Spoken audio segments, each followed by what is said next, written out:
In the 10th year of the Zhengde reign, in Hubei, Guangdong, and Anlu. Traveling through the descendants of the royal family of the Jin Yi Wei, he entered the Xingwang Mansion with wisdom and saved Zhu Hougui 3 times. He held 4 identities as a benefactor, close friend, classmate, and teacher for the future Emperor Jiajing. He was accompanied by 3 members. Jie Yuan, member, and top scorer. He was also supported by a group of young brothers such as the commander of the Jin Yi Wei, Liu Bing. He asked, "Who can stand higher and more stable than me in this bright world?" Keywords of the novel. Jinyi Yuan no pop-ups, Jinyi Yuan TXT complete collection download, Jinyi Yuan latest chapter reading.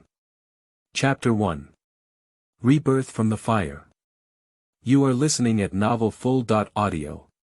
Chapter 1 Rebirth from the Fire. Opening my eyes, there was a hazy feeling. When the pupils refocus, it's not the usual white color in front of me, but a turquoise color. I feel like I'm leaning against someone, incredibly warm, giving me a sense of peace of mind. Then a drop of water fell on his face, and there was a faint sound of sobbing. How could I actually lean against a woman's arms? Zhu Hougui tried hard to widen his eyes, and now he finally saw clearly. This is a very beautiful woman, with an oval face, willow eyebrows, a delicate nose and soft lips. She is not wearing the usual white coat, but a strange green cloth long dress. Having been bedridden for a long time and seeing only Miss Nightingale of the opposite sex on weekdays, with Zhu Houguy's optimistic and cheerful personality, he naturally wanted to strike up a conversation with a nurse sister who had never met before but was dressed in an ancient style for some unknown reason. He originally intended to say, "Are you new, little sister? Your clothes are so unique," but when he spoke, he only uttered one word. "Mom. What is the situation? Is the mouth not controlled by the brain?" Suddenly, there was a sharp pain in the head, and many images flooded in. It was an extreme discomfort of being forcefully instilled with memories, as if one's personality had been severed. What was forced upon him were fragments of memory. In agony, he suddenly realized that I was the intruder. "Xiaohao, are you okay? You're so scared to death." The woman hugged him even tighter, and a suffocating feeling came from him. He wanted to push away, but found that he couldn't do anything. Myself thin arms and thin legs. Where is the old body board that I have been using for over 30 years? It's just a child. Can you say that this person in front of me is my mother? A strong sense of familial affection surged in Zhu Houguy's heart, and he developed an inexplicable dependence on the woman in front of him. It was the emotional bond of the original owner of his body, which did not belong to him, but now his feelings were so strong and real. Reborn from the ashes. I'm talking about younger siblings. Isn't my nephew okay? Who else is there? Hurry up and help your mother up. What does a room full of old and weak women and children cry like? A man's voice sounded like a jujube kernel stuck in his throat, unable to swallow or spit out, extremely piercing. Zhu Hougui turned his head and looked over sweet-head rodents. Looking forward to Zixiong. He really wanted to slap his arrogant and ugly face, but his tender little hand glanced at him and finally dispelled this unrealistic idea. Uncle Air, this is the memory of the original owner of the body for the man in front of him, which means that the man is the older brother of his father. As for my father, my memory is somewhat blurry, only vaguely remembering that my mother often wept at a spirit card. The owner of the spirit card seemed to have died in quelling a rebellion in 1967, leaving behind an orphan and widowed mother.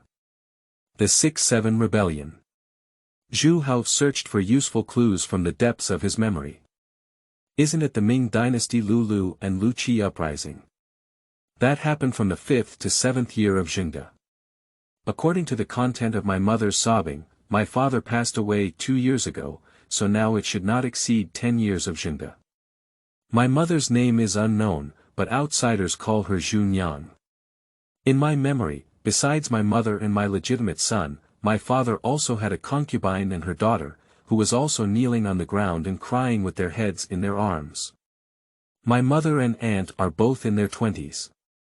His name is Zhu Hao, and he was 7 years old at the time. My half-sister, Zhu Ting, is 5 years old. Try to sit up straight, and the surrounding scenery catches your eye. Apart from his mother, aunt, and sister, there was also his second uncle Zhu Wanjian in his memory. He was currently located in a rice shop, with a large storefront of at least 100 square meters, lined with sacks filled with rice, flour, salt, and miscellaneous grains. Behind a narrow counter on one side stood a 40-something-old accounting room. Consciousness gradually becomes clearer. The accountant's surnamed son was not hired by his mother or aunt, but was assigned by his grandmother to manage the accounts. Behind Zhu Wanjian stood several government officials, and the entrance of the shop was surrounded by people watching the excitement. His second aunt, what's going on? I heard that the salt sold by the shop has killed people, and the government has sent people to seal it down. It sounds like Southwest Mandarin, which is popular in the central and western regions of Hubei. Zhu Hao's heart is like a clear mirror. During the Ming dynasty, Hubei belonged to the Huguang Qingxian political bureau. During the Zhengde period, Huguang. That was the location of the hidden residence of Wulong, where the future Emperor Jiajing would reside. Zhu Wanjian urged, "What are you guys doing with your pestle? Why don't you quickly seal the shop? Especially those salt that eats dead people, we must not keep it. Eating salt to death. It sounds strange. Why would it be my second uncle who brought officials to seal the shop?" Zhu Hao's mother handed her son over to her aunt on the side and stood up to plead, "Ladies and gentlemen, our salt sales have been going on for many years and nothing has ever happened. How could we eat to death? It must be that the victim has eaten other impure things." Zhu Wanjian sneered, "It is an undeniable fact that the salt sold in the shop kills people. Could the government still accuse you? There is something fishy going on." Zhu Hao secretly speculated that this rice shop and the courtyard behind it were specially rewarded by the court in recognition of his deceased father's loyalty. Most families wanted to take them back, so they had a crooked idea. The current Yamen chieftain hesitated and said, "Master Zhu, there is a problem with the salt sold in the shop, but the victim is just vomiting and diarrhea, lying on the bed for rest, far from reaching the point of death."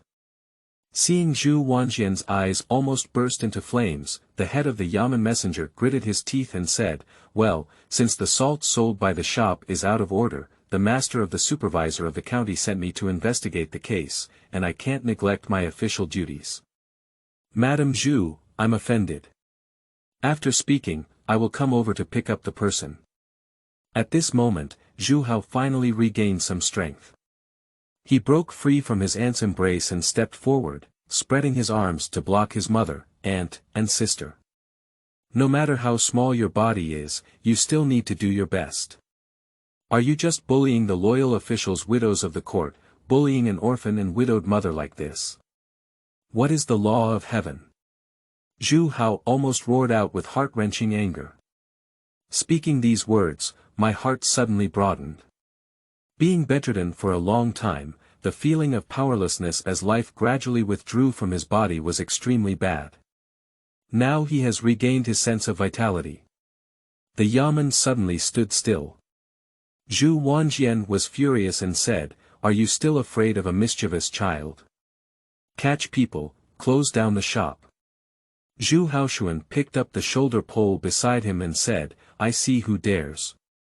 If anyone dares to act recklessly, I will run into them here and let the world know that the government has joined forces with the Zhu family to seize the property of orphans and widows, and to force loyal officials and their descendants to death."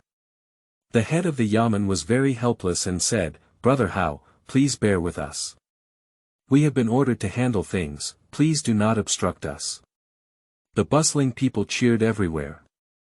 Zhu Hao exclaimed loudly, "Since we are handling the case, where is the accuser? Why hasn't the perpetrator arrived? But it's our second uncle who brought you to seal the shop. Is he going to do justice and help others deal with our family members?" Wow! As Zhu Hao's question was raised, the voices of the people became louder. The matter simply cannot withstand scrutiny. A kid full of absurd words. Sister-in-law, is this the son you, as a virtuous woman, have taught? Zhu Wanjian challenged Zhu Nyang. Zhu Nyang stepped forward and leaned down to embrace Zhu Hao from behind, with a determined expression on her face. My son is not wrong, and I never do anything illegal. The neighbors can testify, she said. Yes, Zhu Nyang is a good person. Last year there was a drought in Nanyang. Zhu Nyang also set up a kanji shed outside the city to help the victims. The voices of discussion grew louder and louder, and Zhu Wanjian couldn't hold back his anger as he saw the situation. He said, the salt sold in the shop has gone wrong, and it has ruined people. Is there any problem with closing the shop? I took you to the yamen mainly to ask how the salt came from. Is it possible to continue letting poisonous salt harm the neighbors? As soon as these words were spoken, the voices of support from the crowd immediately subsided. Zhu Nyang looked at Zhu Wanjian with a pitiful gaze and said, Second uncle, your deceased husband is your own brother, close in blood and blood. This shop and the house behind it were given by the court to comfort our orphans and widows. Usually, 90% of the shop's income is sent to the mansion. Why is there no way for us to survive now? People felt a wave of pity upon hearing these words. I heard that the third master of the Zhu family was loyal to the country. Only 2 years after his death, the Zhu family reached out to the orphaned and widowed mother. What's wrong with salt? It must be the Zhu family's conspiracy, otherwise why didn't even a whistleblower come today? Yes, they work hard to manage their shop, and most of their income goes to their husband's family. Now they still have to take away the shop that they rely on for survival. Is there a royal law? The emotions of the onlookers were once again stirred up, and the eyes of the officials and Zhu Wanjian were full of unkindness. Compared to the wealthy Zhu family and their official background, the common people are more willing to stand on the side of orphans and widows. Seeing the fierce public opinion, the head of the yamen couldn't resist the pressure and said, Master Zhu, what do you think? Zhu Wanjian cursed inwardly and immediately glared at Zhu Nyang, saying, who said they want to cut off your way of life?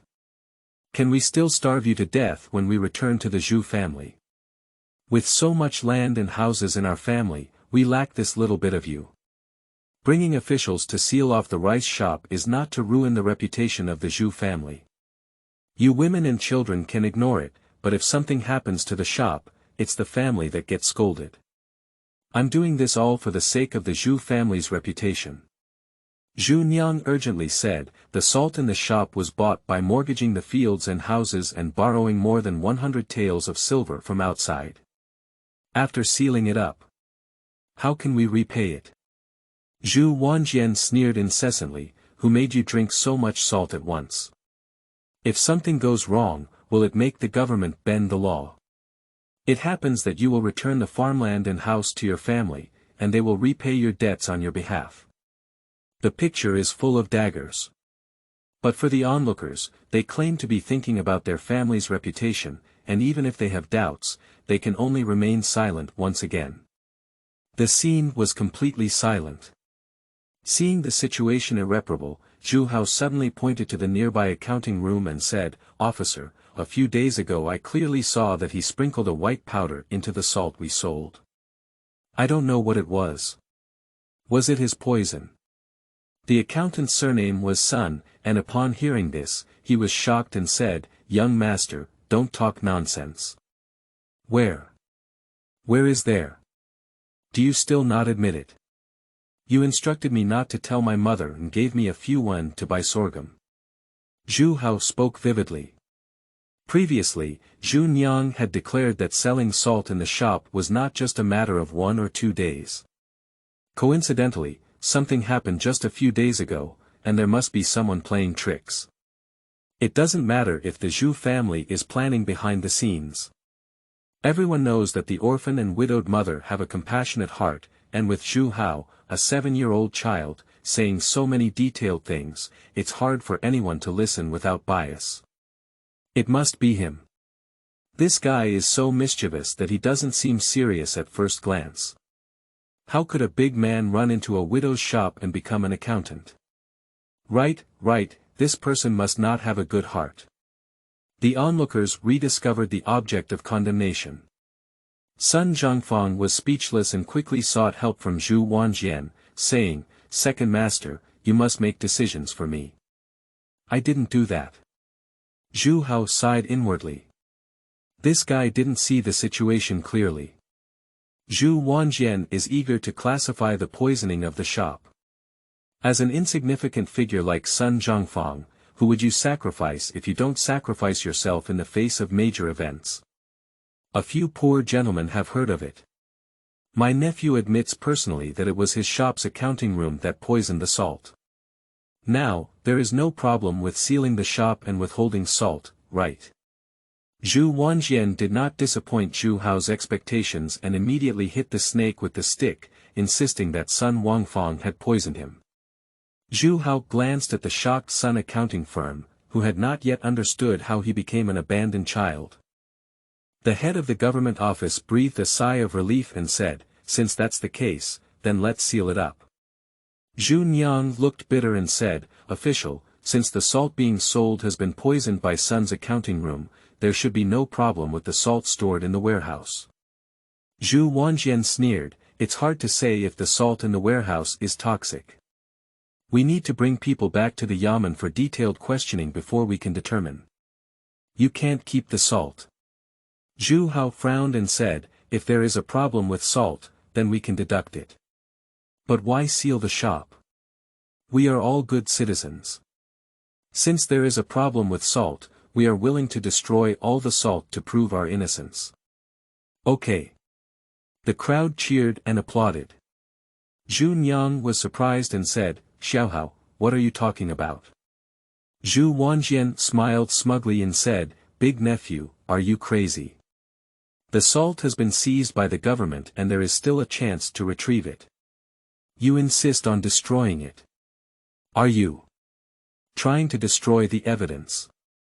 Zhu Hao flattened his mouth. "You are in cahoots with the supervisor of the county. You must take away the salt when it goes into the yamen warehouse. Why do I throw it out when I know that the meat bun will never return?" Zhu Haodao said, "We're just trying to keep our business. Gentlemen, and my second uncle, there's a big pond in my backyard. If you agree, we'll pour all the salt into the warehouse and compensate those who get sick from eating salt for their soup and medicine costs. I wonder if this will close the case." "This." The head of the yamen messenger looked embarrassed. "I must ask the supervisor of the county." Zhu Wanjian smiled and said, "If you do, I will tell Shen supervisor of the county to withdraw the case." It's not that Zhu Wanjian is generous and benevolent. For him, what he wants is the land and houses of his deceased third brother, and everything he does is to serve this purpose. The industry of robbing orphans and widows is already easy to fall into disrespect, as evidenced by the reactions of the onlookers. Now that Zhu Hao says he wants to pour that salt into the pond, how can he repay the hundreds of taels of silver owed for purchasing later?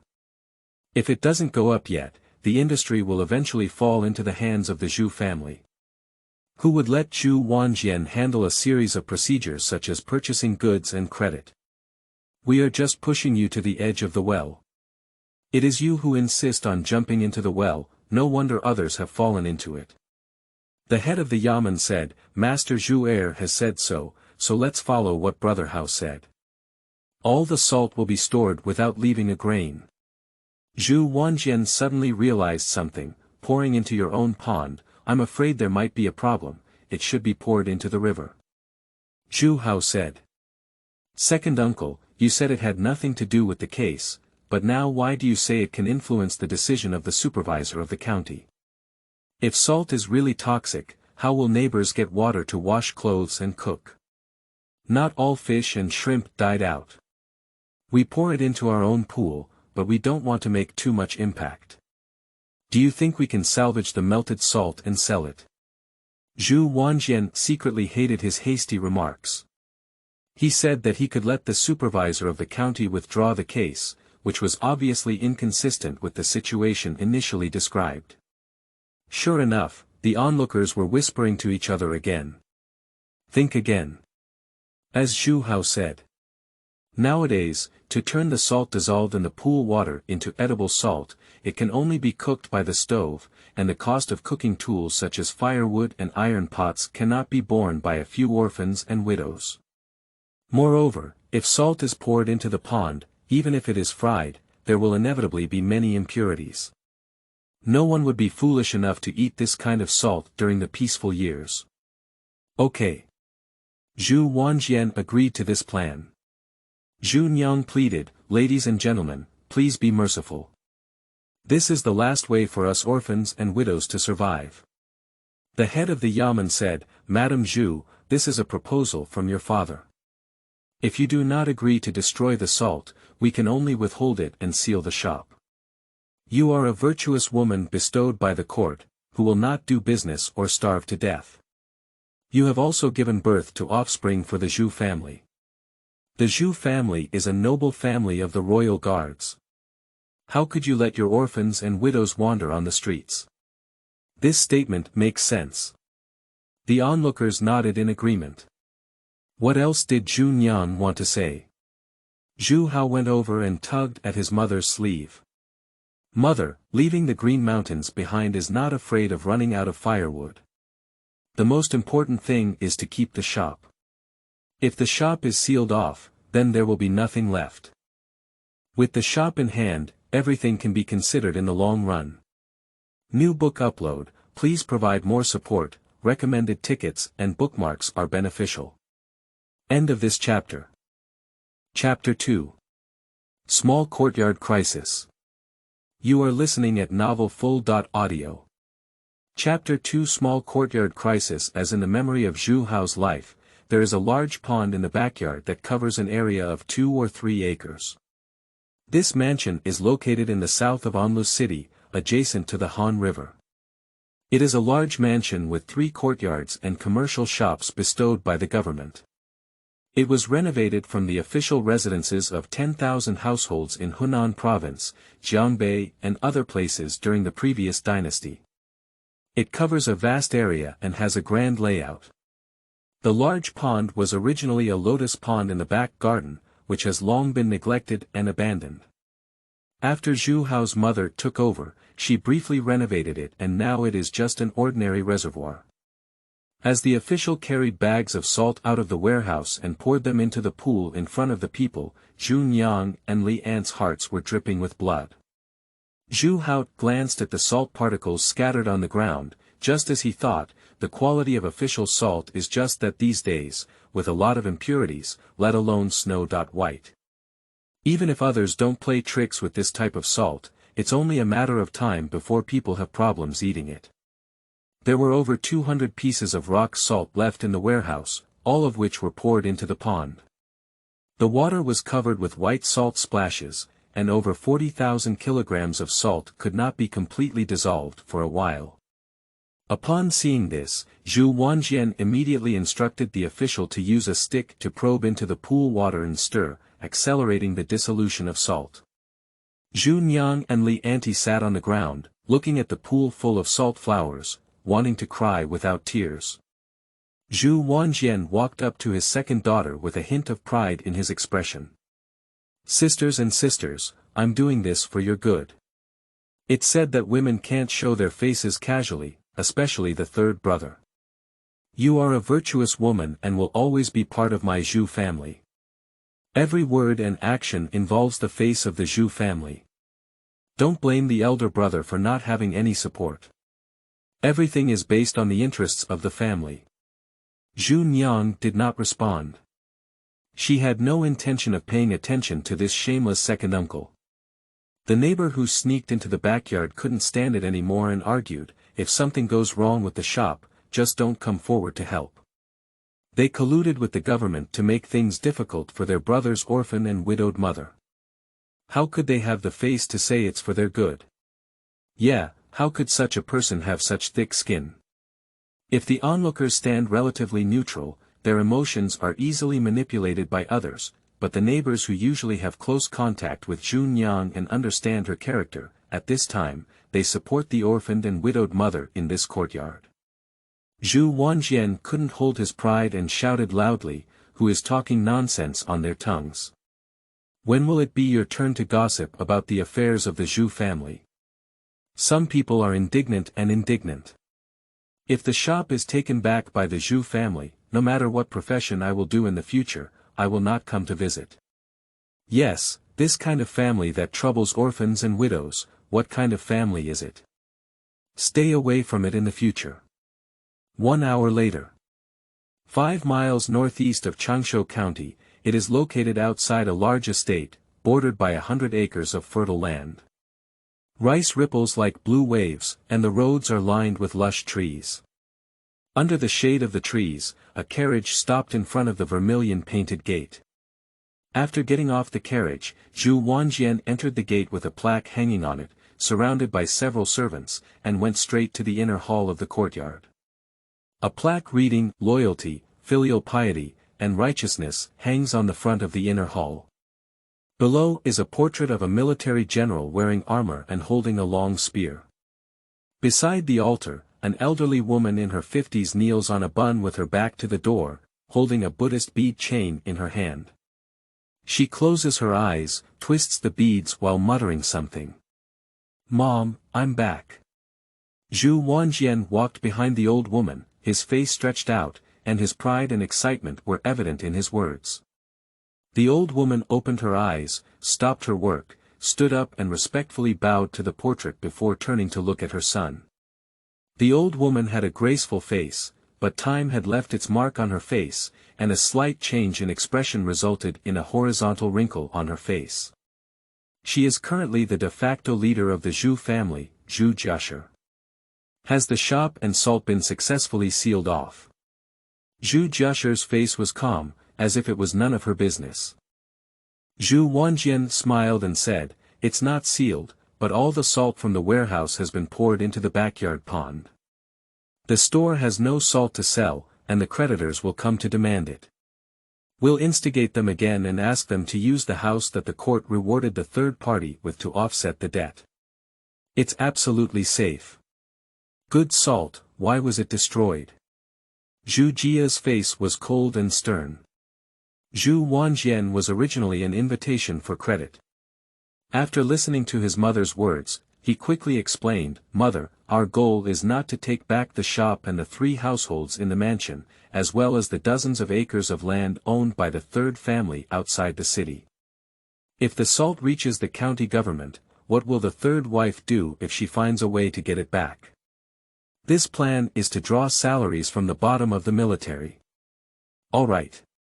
You went with the officials to seal the shop, but no one commented." Zhu Jia interrupted her son's rambling. Zhu Wanjian felt a little regretful and said, "Why hasn't anyone said that? They are all discussing how our Zhu family is in trouble with orphans and widows, and even saying that the third family is a virtuous woman bestowed by the court. Their actions are unjust and unjust." On the contrary, the third son's mind was not working well. He said to destroy all the salt, so he took advantage of the situation and agreed. "If it weren't for someone's gossip, I wouldn't have come up with such a bad plan." Zhu Jia nodded slightly and did not make any further fuss. Zhu Jiashi looked up at the warrior on the portrait with a gloomy expression and said, "If I have knowledge from the bottom of the spring, will I stand on my side today?" Zhu Wanjian said solemnly, "The third son is filial and will definitely support his mother's decision. Besides, he is such a rigid person. How could he allow his wife and concubines to appear in public? If Chuanxia knew, he would definitely be grateful to his mother." Zhu Jiashi pondered, why did the third son take the initiative to go to the north to suppress the rebellion and end up with no bones left? Isn't it okay to stay in Anlu and become 100 households? Now that your father can't get up, your brother is stuck in the capital and doesn't return, and you don't want to make progress, your younger brother is all focused on the path of the imperial examination. Who will fulfill the mission of our Zhu family? Zhu Wanjian widened his eyes and said, "Mother, my father is 1,000 households of the Jinyi guard. Why did he move his family to this small place in Anlu, which is in good condition in the capital? You have been talking about the family's mission all along. What kind of mission does our family bear? Zhu Jiashe did not answer. Mother, don't worry about it. Why do you keep blaming me for not being ambitious? What's wrong with me? I'm taking care of both the shop and the farm at home. I earn over 100 taels of silver per month. Zhu Wanjian said proudly. A sneer appeared at the corner of Zhu Jia's mouth. Every month, there are about 100 taels, of which 50 or 60 taels are paid by tenants, and 50 taels are paid by the third wife. Our Zhu family has more than 10 shops in Anlu city, and even if we rent them all out, there will be no more than 30 or 40 taels per month. Don't wait to take back those 50 taels of income from the third family's shops. Who said that? That's the feng shui bestowed upon Lao Sanpu by the court. She is located in the commercial center of the southern part of the city, surrounded by many wealthy families, which is why she has huge profits. She can turn in 50 taels of her family every month. Who believes she won't hide it privately? Moreover, why don't you say that your grandson is indulging in extravagance and drinking outside? There's not 100 taels of it flowing out of his hands every month, and there's also 70 or 80 taels, right? How can you get used to it? My 5 little brats don't use as much as he does every month. Zhu Wanjian argued back loudly. Zhu Jiashe angrily said, your elder brother is in the capital, he. What was supposed to be said, Zhu Jiashe suddenly stopped talking. Zhu Wanjian disdainfully said, my elder brother is in the capital, why is he also a deputy 1,000 households of the Jinyi guard? He will inherit my father's position as 1,000 households of the Jinyi guard in the future, so you will turn to the eldest grandson, right? Anyway, if I finish the task you entrusted me with, I won't be in your way here. Mom, please continue to worship the Buddha. I'm leaving. Zhu Wanjian left straight with the gas of fire. Zhu Jiashe looked at her son's back with a sorrowful expression of hatred towards his son. The backyard of the rice shop. The crowd has dispersed. Zhu Nyang and Li Anti were holding shovels, trying to extract the undissolved salt from the pool, while their younger sister Zhu Ting helped tie the shovels to a long bamboo pole. Zhu Hao stood on a wide rockery in the backyard, silently observing the terrain and topography below, and judging the direction of the high and low. Xiaohao, come here quickly to catch the salt. Zhu Nyang couldn't help but make a sound to urge her son as she saw him standing tall in a daze. At this point, Zhu Hao had already learned from his mother 2 questions about the situation he would face after giving birth. May of the 9th year of Zhengde. Anlu Prefecture. Anlu Naixing Prince's mansion is located in the 9th year of Zhengde. The future Emperor of Jiajing, Zhu Hougui, was the same age as himself at the age of 7. With this message, he suddenly understood the direction of his efforts.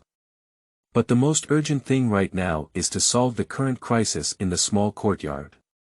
Zhu Hao walked up to the big pond and looked at it. There was indeed a lot of salt at the bottom that had not yet dissolved, but these salts had been mixed with a large amount of silt, making it difficult to remove impurities even if taken out.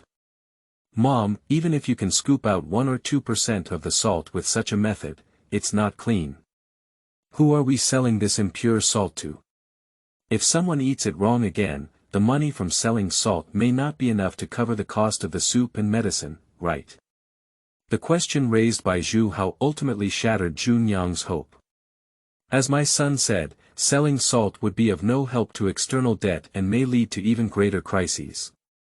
Aunt Li approached and said, Master Hao, since you know this, why do you still want someone to pour salt into the pool? Zhu Haodao said, Mom, Auntie, if you believe me, just listen to me. Find someone to renovate the backyard, find a way to extract the salt, and ensure that the new salt is whiter and purer than before. Zhu Nyang looked at her son in surprise and said, Xiaohao, what are you talking about? 5-year-old Zhu Ting next to her looked at Zhu Hao with a look of admiration. Brother, is it really okay?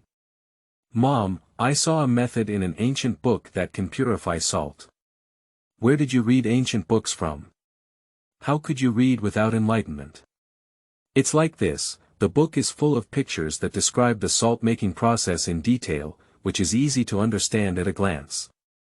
Mom, don't worry about the details, now we treat dead horses as living horses. But extracting salt requires firewood and utensils, we can't afford it. We don't need those for now, let's use the scorching sun for exposure. It's currently midsummer, and salt will crystallize in a few days. However, we need to find someone to divide the backyard into 3 large pools and 12 small pools, connected to each other by diversion channels. Now, let's go call Uncle Zhong in Yusan. In Zhu Hao's incomplete memory, this shop actually had helpers who helped carry grain in salt bags on weekdays, as well as doing some miscellaneous work, and were paid according to their work. Uncle Zhong and Yusan Ben are dock laborers who occasionally come to the grain shop to help, and they have a good relationship with the Zhu Hao family. Madam, look. Aunt Li has no idea, she can only look at Aunt Zhu. Zhu Nyang's expression was solemn, and she nodded slowly. Sun-drying salt is indeed the last resort. Even if the salt that is sun-dried has impurities, it is stronger than the salt that is fished out. If it doesn't work, we will take it outside the city and sell it to farmers in the mountains and fields. Please leave your footprints for old friends who have read books such as The Legend of Rebirth, The Speed of Light Leader, Cross-Border Ghost Doctor, Iron Bones, The First Scholar of the Cold Gate, etc. The new book of the Emperor urgently needs your support. End of this chapter. Chapter 3. Zhu Family's Mission. You are listening at novelfull.audio. Chapter 3 Zhu Family's Mission Rice Shop. The shop door opened wide, but no more guests came to visit. Even if the neighbors support it, the bad people selling salt in the shop have been identified by the government, and soon it spread from 10 to 10, even the grain in the shop cannot be sold. The orphan and widowed mother waited for half a day without opening. Zhu Nyang is checking the accounts. I don't know if I don't check. It turned out that many of the payments did not match the small accounts kept by Zhu Nyang in private, resulting in a significant loss of money on the books. This immediately greatly alleviated Zhu Nyang's guilt towards Zhu Hao for slandering the Sun shopkeeper. At noon, 4 people entered the door. The leader was Xia Pe sent by Zhu Nyang to invite someone, followed by an elderly man with gray hair. Upon careful consideration, Zhu Hao recalled that this person was actually Uncle Zhong. He was only 42 years old this year, but no different from an elderly man of 60 in later generations, which shows how much life pressure there was. Following him were 2 young people, one named Yusan, with a thin figure and a shrewd face, and the other, simple and short, making Zhu Hao feel very unfamiliar. Boss, are you looking for us? Uncle Zhong came over to pay his respects. Zhu Nyang put away her account book and asked Aunt Li to put up a sign of closure through the door. Then she said, let's talk to the backyard. Today I'm here to ask you to work and settle the daily wages. A row arrived at the spacious backyard through the corridor connecting the shops and courtyards. Xia Pe followed in together. In this era, there are many disputes in front of widows, especially when Zhu Nyang is still a virtuous woman. If a man is invited to the inner courtyard for a conversation without reason, it will inevitably cause gossip, and an elderly Xia Pe must come to witness. As a messenger, a witness, and a neighbor, Xia Pe has a good relationship with Zhu Nyang. This is the blueprint, we want to renovate the backyard according to it. Zhu Hao took out the simple blueprint he had drawn with a charcoal brush. It's just a rough idea, the elevation and direction of the terrain, and there are specific processes that require his supervision to complete. Uncle Zhong didn't take a closer look at the blueprint and glanced at Zhu Nyang with puzzled eyes. Master Zhu, I have heard of what happened before and I deeply regret it. It's the Zhu family. I'm sorry for you. But you can't ruin the good yard, it's probably not good for your reputation, right? Zhu Nyang was taken aback. Having a noble character like hers, I didn't understand why Uncle Zhong said that for a moment. Zhu Hougui said, Uncle Zhong misunderstood. We're not going to destroy the yard, but to renovate it for salt drying. Sunlight salt. Uncle Zhong looked confused. Zhu Nyang said in distress, back then, in order to buy salt, the shop invested over 200 taels of silver at once and owed a large amount of foreign debt. Now that the salt has been poured into the pond, we can only find a way to extract it. According to Xiao Hao, salt can be obtained through exposure to the scorching sun. Uncle Zhong was relieved and then puzzled, saying, the business of this shop is so good. It should have earned a lot on a regular basis. Why do we still need to borrow external debt for this purchase? Zhu Nyang didn't want to say anything, but Xia Pa beside her looked angry and said, didn't she be taken away by our family? Actually, Zhu's daughter-in-law lives a very poor life. Uncle Zhong nodded to show understanding, then pointed to his back and said, this is the disciple that I just received. My father passed away early and I have been living with my mother since childhood. His name is He Chang. The simple and sturdy young man approached and saluted, I would like to greet my wife. My name is Guzi, and the name He Chang was given by my master. People look foolish and innocent, with a look of innocence in their eyes. They are only 16 or 17 years old, 1 or 2 years younger than 3. Zhu Nyang said, the old rule is to work 20 a day, and Uncle Zhong will coordinate the project and add 10 a day. He will take care of the lunch and bring the food back in the evening. Is there a problem? Uncle Zhong and Yusan are old tricks, so there's no problem. However, He Chang smiled foolishly and said, can you still bring the food home? You can do it without paying any wages. Zhu Hao spoke up and reminded, Mother, let Uncle Zhong invite 2 more people. We need to rush the work, otherwise there won't be enough time. Uncle Zhong originally planned to finish all the work in 3 people, so that he could work a few more days and earn more wages. But Zhu Nyang said he had to rush to work, so he had to go back to the dock and call for 3 more laborers to come over, and 6 people to work together. Zhu Hao had already inspected the terrain and immediately instructed several people to start digging from the lowest point in the backyard. After arranging things properly, Zhu Hao can finally breathe a sigh of relief and prepare to leave his shop to take a good look at the state city. The place he most wants to go is naturally Xingwang Mansion. If I could establish a relationship with the young Zhu Hougui, I would become a close vassal of the emperor in the future. How many years of struggle would I have to struggle less? It's not impossible to be appointed as a marquis or a prime minister. But accompanying a ruler is like accompanying a tiger, and one mistake can easily lead to problems. Oh, by the way, there's also Lu Bing. Most of the people around Zhu Hougui have already ascended to heaven. But as someone like me, it's not easy to get to know Zhu Hougui. Outside the shop gate is the main street that runs through the north and south of the state city. The road, which can accommodate 4 carriages, is lined with shops, with numerous signs and numerous covers. Fengshengsing, Dade Tang, Lubiju, Fumixing, Qingyutang, Taihezhuang, Yushengzai, Zibalan. As Zhu Hao walked along, he saw all the shops with names that implied beauty, and the front of the shop was waving high. These shops have tall buildings, all of which are blue bricks and tiles. The eaves are decorated with bird and animal patterns, and the window frames are also meticulously carved. The materials used are exquisite, and the wooden through-head door panels have been removed, making the front of the door appear particularly spacious. Inside, there are a variety of goods, and the shopkeepers are busy. Business seems to be quite good. Comparing one's own business with others, sigh.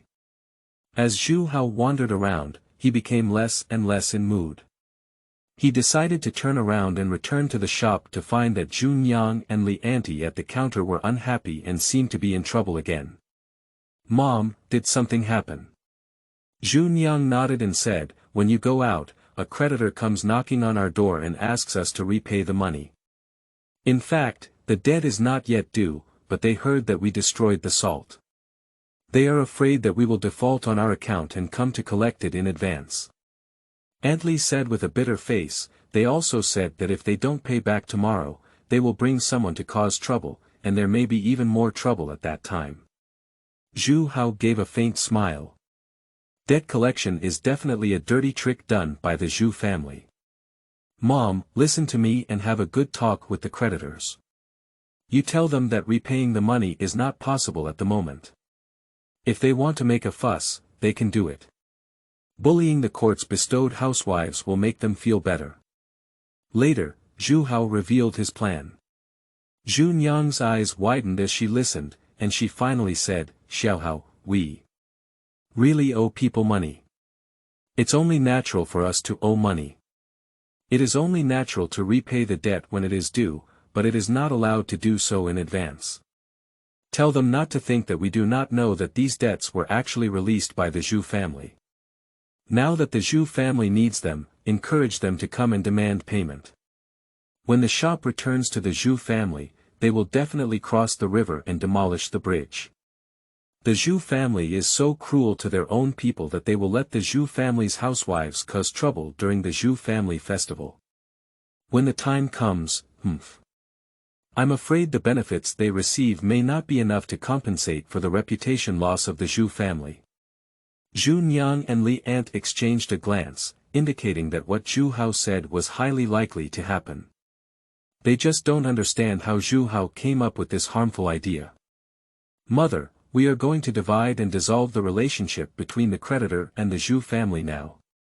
You go now, so as not to be blocked by the Zhu family's way of making peace again. If it doesn't work out, we'll think of a solution. Zhu Nyang immediately went out to negotiate with the creditor.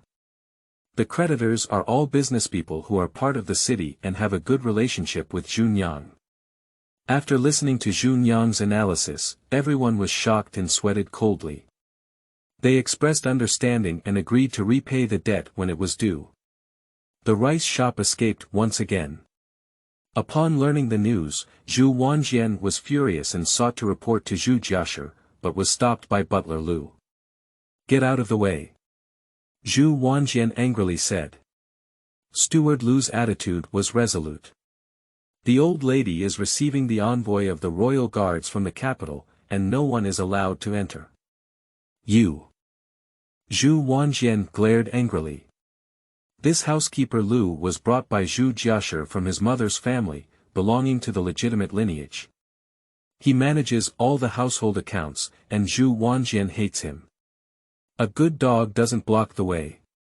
Zhu Wanjian pushed aside manager Lu and rushed straight inside.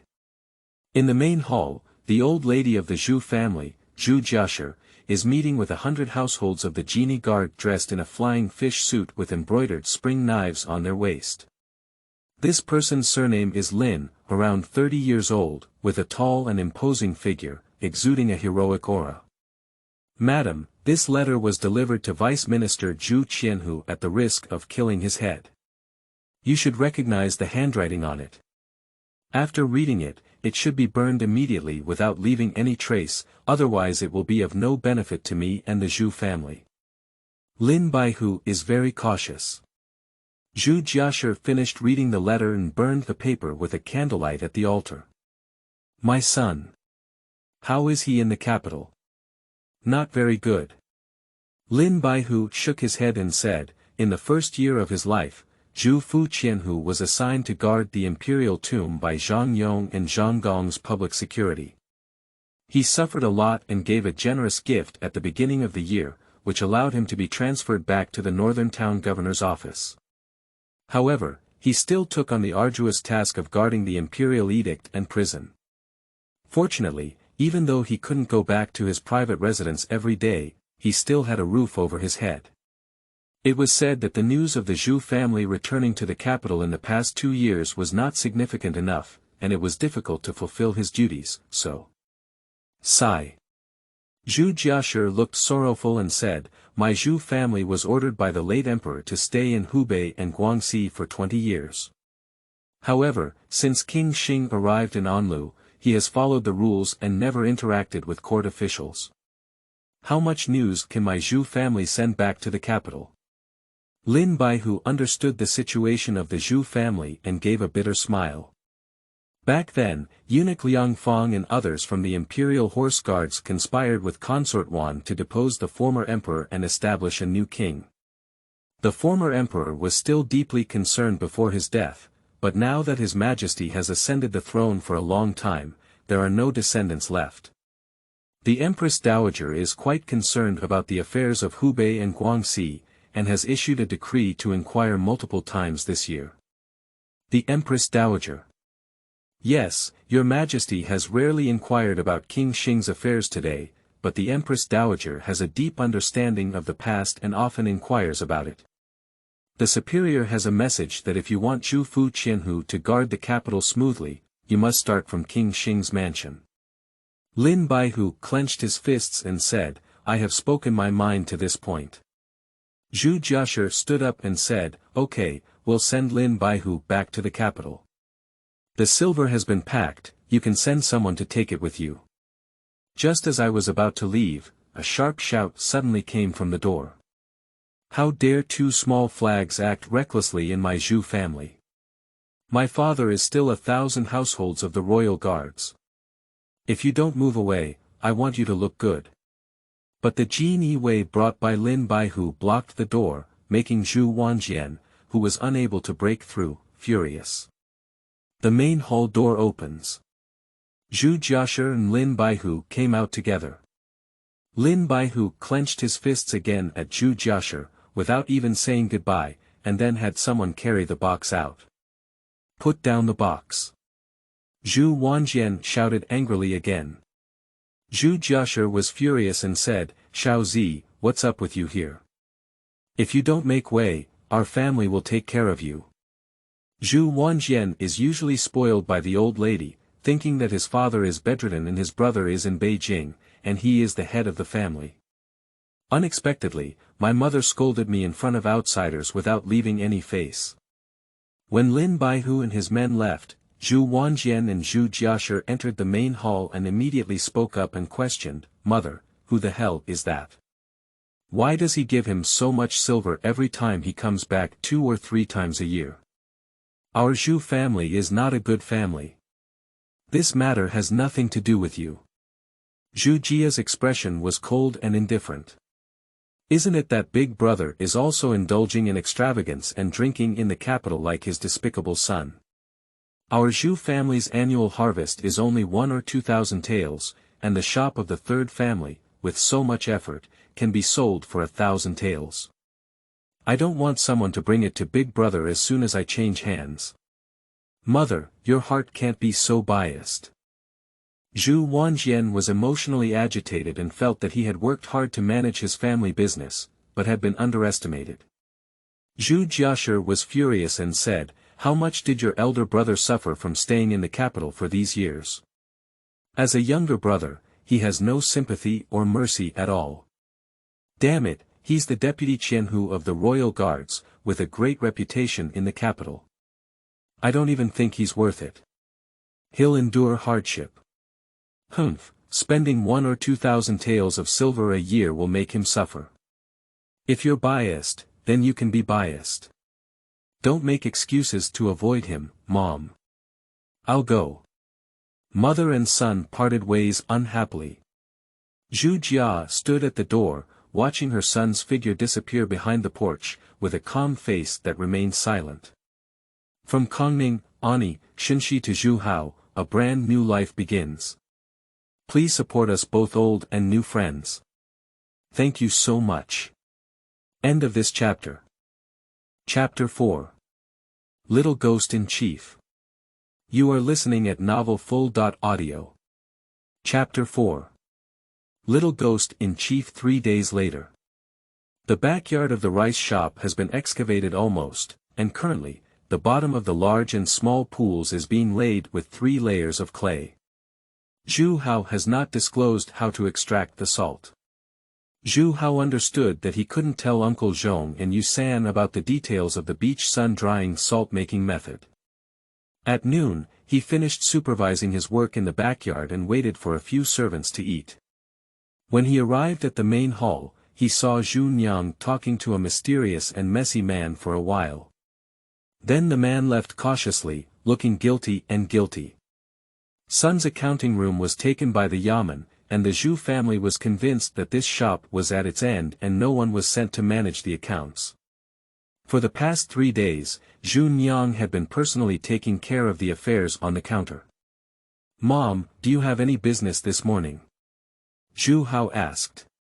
Zhu Nyang nodded and said, "Aunt Wang next door came this morning and bought 3 kilograms of red beans to go back." Zhu Hao asked again, "What was that person just now?" "He."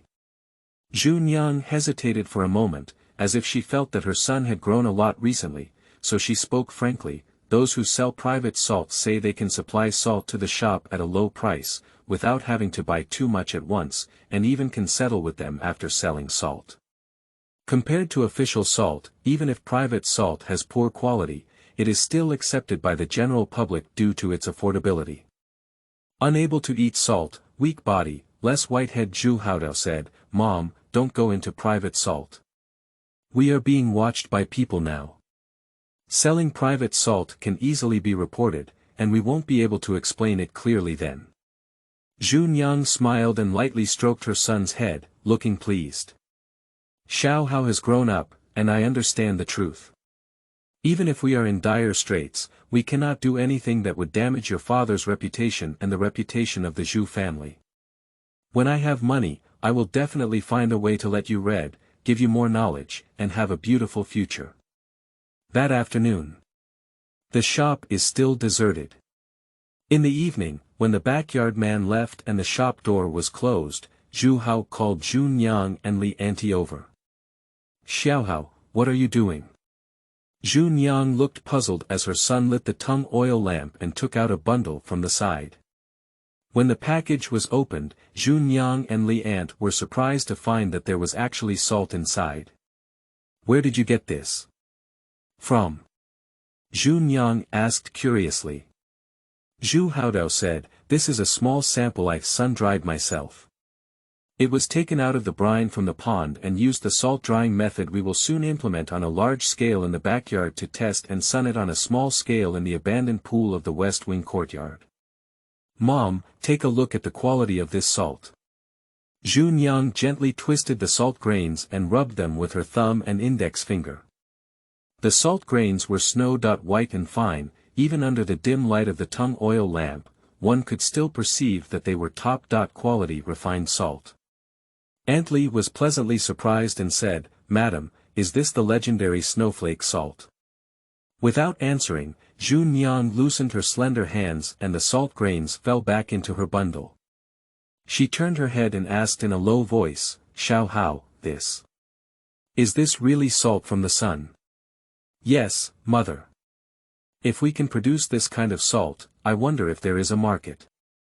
Even though Zhu Hao knows the beach drying method, he still doesn't have a good understanding of the salt market. Aunt Li almost burst into tears of joy. "Madam, according to legend, snowflake salt is not always a tribute, and even high-ranking officials and nobles cannot be easily seen. How could this be?" Zhu Nyang looked serious and said, "If we could really sun-dry salt of this quality, the market would be good, but Xiao Hao, is this really the salt we make?" Zhu Nyang still couldn't believe it. Like a dream. Before today, the future was still bleak, and I didn't want to see the light in the blink of an eye. Zhu Hao nodded firmly once again and said, "Mom, if our salt sells well, where will we get salt from after this batch is dried?" Zhu Nyang did not expect that the current crisis had not yet been resolved, and her son was already preparing for the future. Aunt Li smiled and said, "If the salt sells well, there is no problem buying salt again. There are quite a few salt shipments from Dajiang to Anlu, and the shippers are well-known salt merchants all over the world." Zhu Nyang nodded in agreement with Aunt Li's statement. Zhu Hao suggested, "If we want to enter the official salt market in the future, we don't necessarily need to look for the best quality salt, but rather buy relatively rough but the cheapest, with a strong background of the shipper. The salt merchants in Changshu County and even Anlu Prefecture cannot be shaken by the government, and will not be controlled by the Zhu family. Only in this way can we ensure the supply of salt brine. Xiaohao, where did you learn the method from? Why doesn't my mother know? Zhu Nyang asked after me. Mom, don't ask anymore. I will explain it in detail to Mom in the future. Now we need to keep the news hidden, especially not let outsiders know how we purify salt, not even Uncle Zhong and others. I will keep some key steps in the salt drying process, and we will know it ourselves then. The heart of harming others cannot be absent, and the heart of preventing others cannot be absent.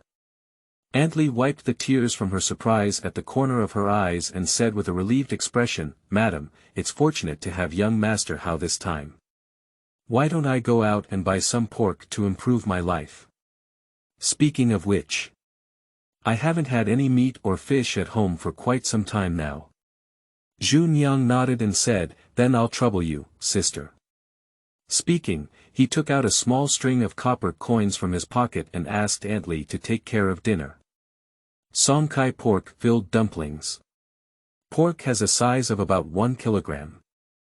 After chopping it into a filling, add about 3 to 4 kilograms of woad cabbage, which is also known as cabbage. Beat an egg, then add salt, Sichuan pepper, 13 spices, and other seasonings. Stir well, wrap it in dough, and then cook it in a large pot.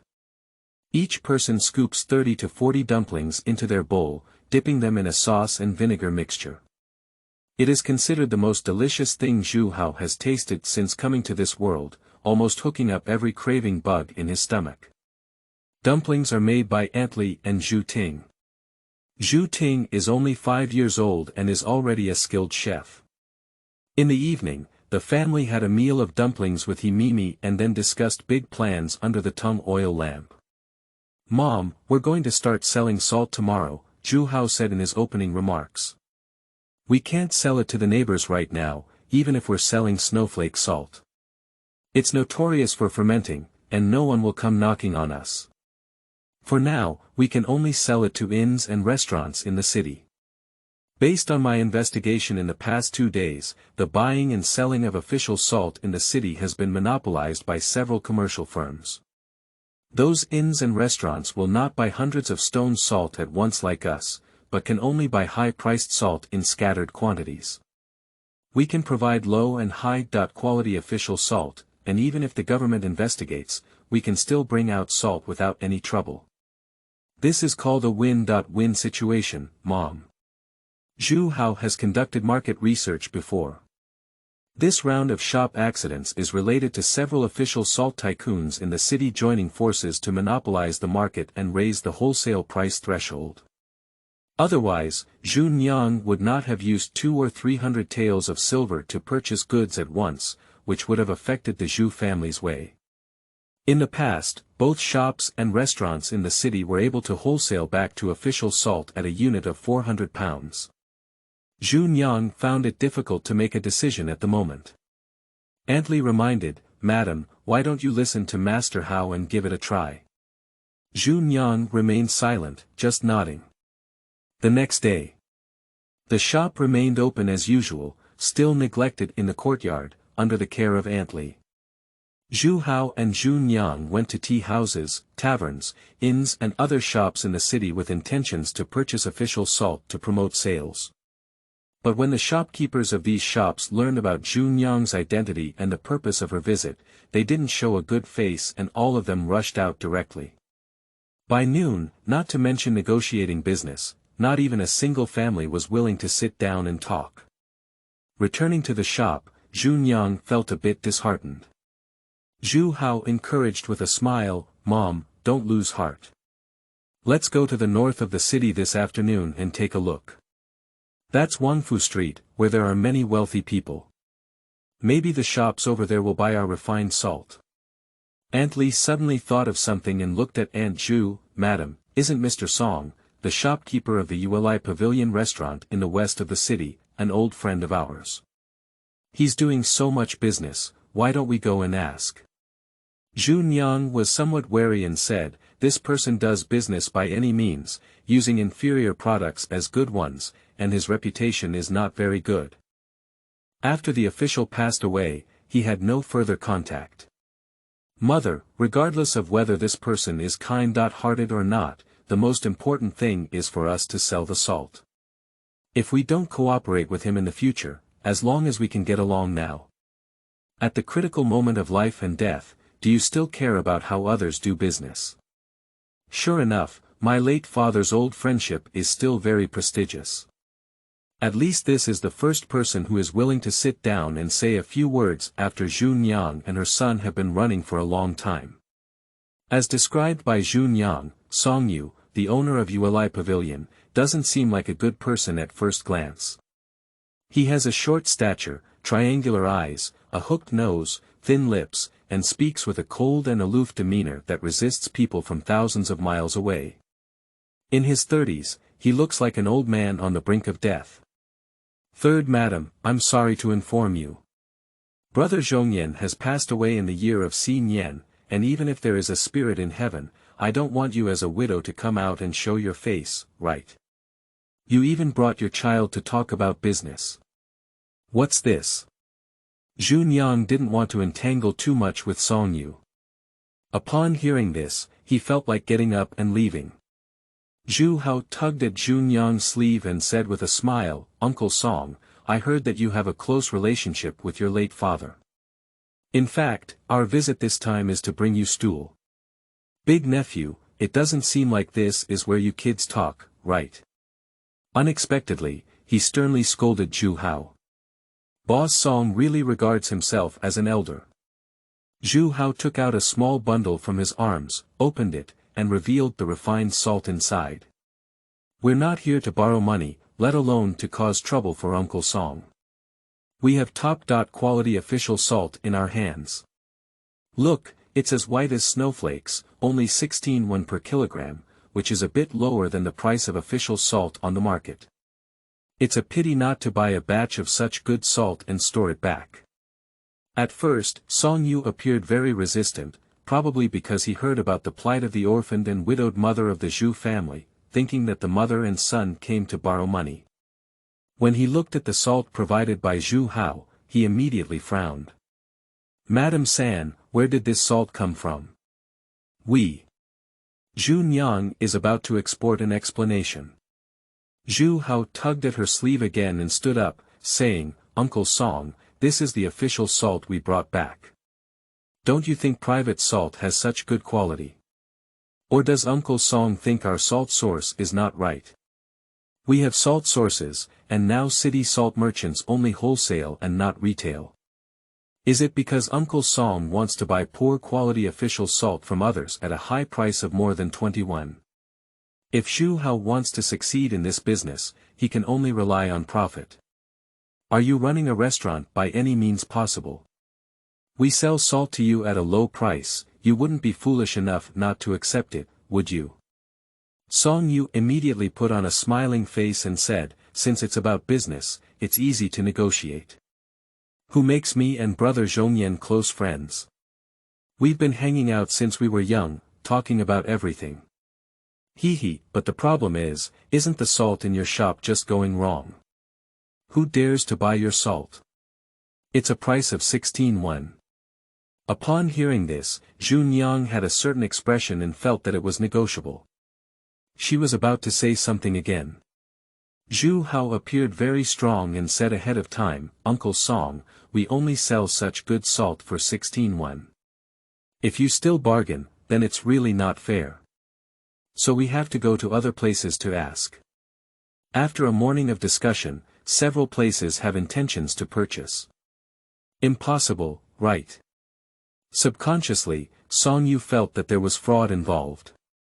Zhu Hao grinned and said, which of the shopkeepers in the city's restaurants and inns is not a human spirit? They know that our salt is good and cheap, and we can also retail it. Moreover, we are responsible for delivering salt to our doorstep.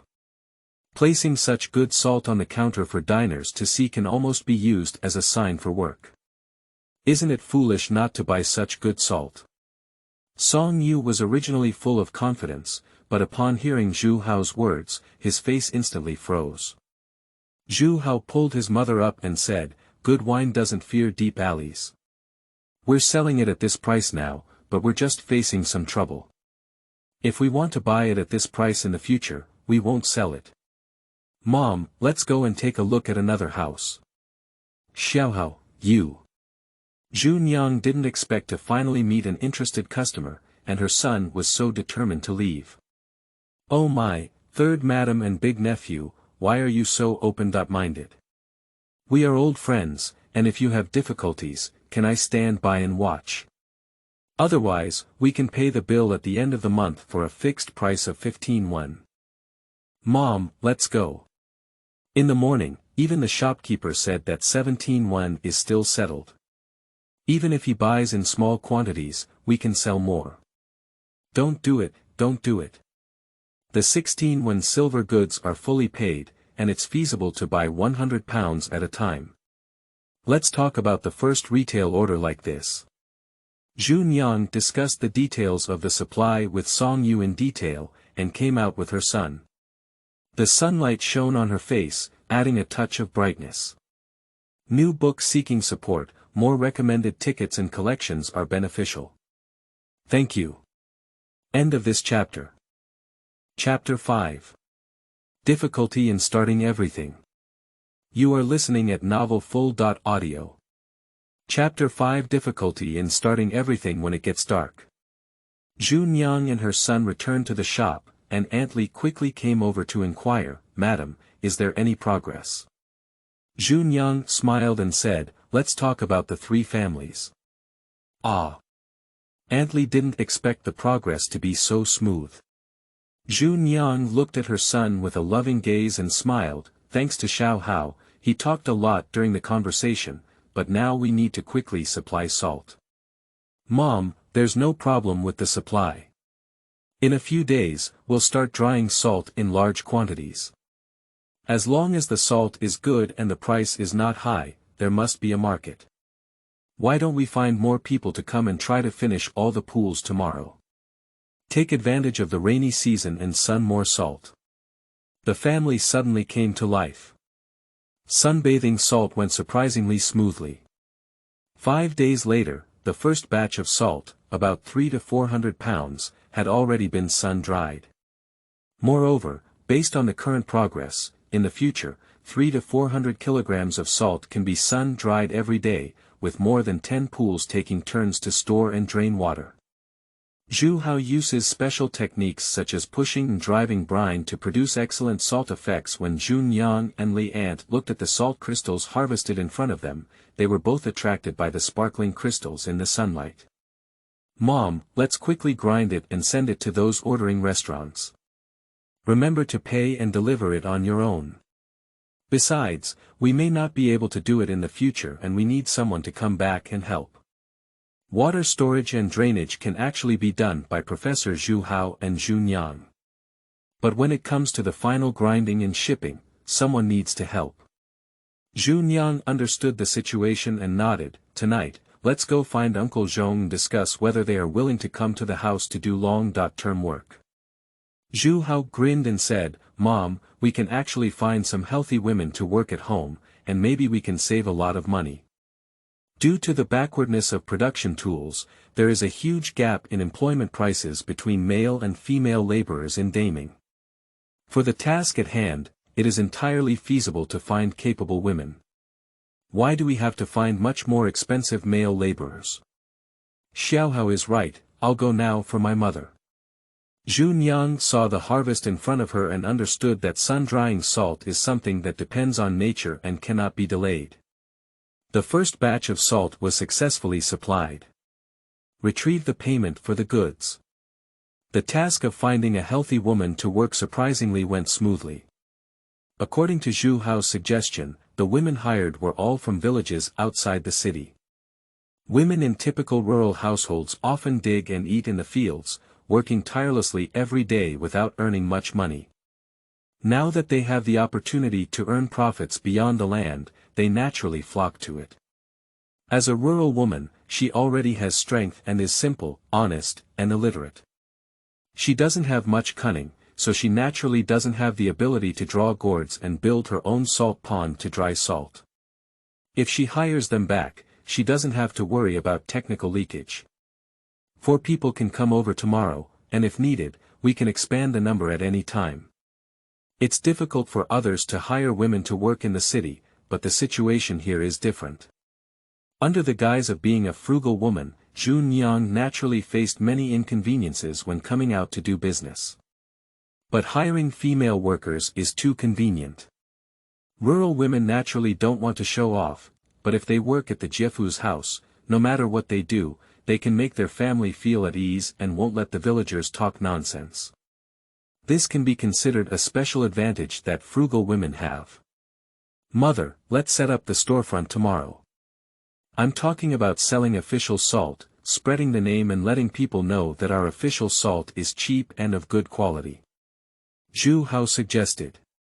Aunt Li said, Brother Hao, didn't you say that we can't do business with our neighbors? Zhu Haodao said, but we can't just keep selling official salt to the outside world. It's difficult at the beginning. I've calculated that if we rely solely on the inns and restaurants in the city, it's difficult to sell the salt we sun every day in a timely manner, and their daily consumption is not much. We need to sell 10,000 kilograms of salt in order to recover 160 taels of silver and repay the debt we owe, but it's difficult to sell 400 kilograms of salt a day without putting in effort. Zhu Nyang had forgotten her worries due to her busy schedule today, and upon hearing these words, her face was full of sorrow. The next morning, Zhu Nyang wrote the word official salt on a wooden plaque and personally hung it at the door, making it easy for the neighbors to know. The shop resumed trading official salt. Oh, third madam, what are you doing? Are you still selling salt? Do you have salt? A man in his 40s walked out of a grain shop across the street, his thin face covered in wrinkles, and he spoke in a strange and sinister tone. Zhu Nyang doesn't want to talk nonsense to the other party. In Zhu Hao's limited memory, this person's surname is Qian and he is known as Qian Chuanzi. His real name is unknown, but there is no wrong nickname in this world. The shop he runs also sells grains and official salt.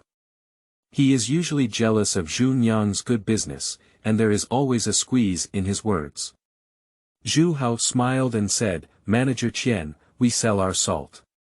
If a customer comes to our door, we'll sell it to them. Does it have anything to do with you? Qian Chuanzi pointed at Zhu Hao and said, You're still so stubborn. Humph, be sensible and advise your mother to sell out the shop earlier. Isn't it okay to do some business of being a husband and educating children in the future?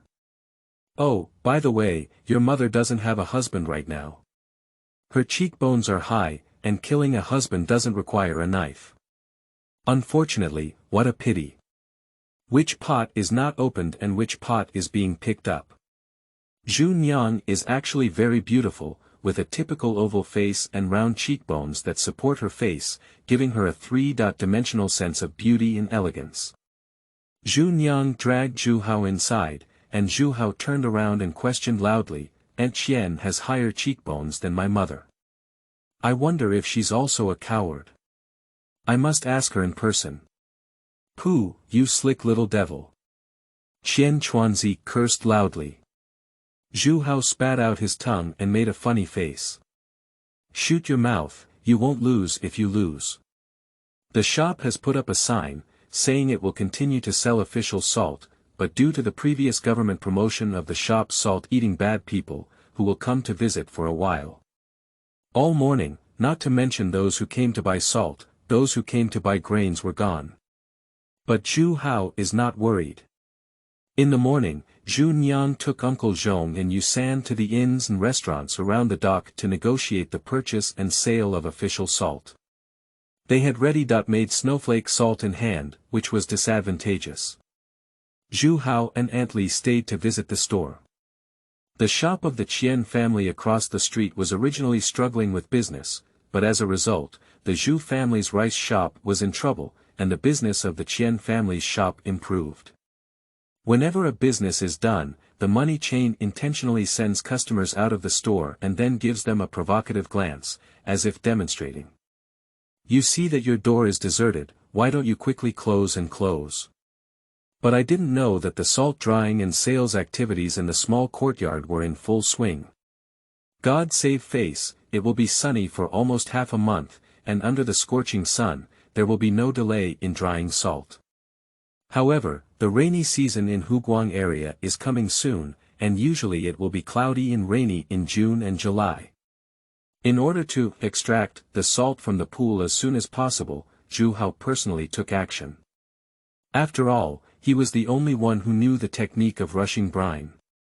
Even if others followed suit and learned it, they could not produce such high-quality refined salt. This morning, just after the hour of Mao. The back hall of the Zhu family. The old lady Zhu Jia called her son Zhu Wanjian over. Mother, what are you looking for me for? Zhu Wanjian has a tired expression on his face. Recently, he has often wandered through the streets and alleys of the city, staying up at night. Zhu Jiashi pointed to the butler Lu standing beside him. Lu Guanjia said, I heard from Zhao, the shopkeeper who manages the family's rice business, that the several inns and restaurants that originally booked official salt with us have recently broken their contracts, and we don't know where to buy salt. I wanted to ask the government to come forward and check if they bought private salt.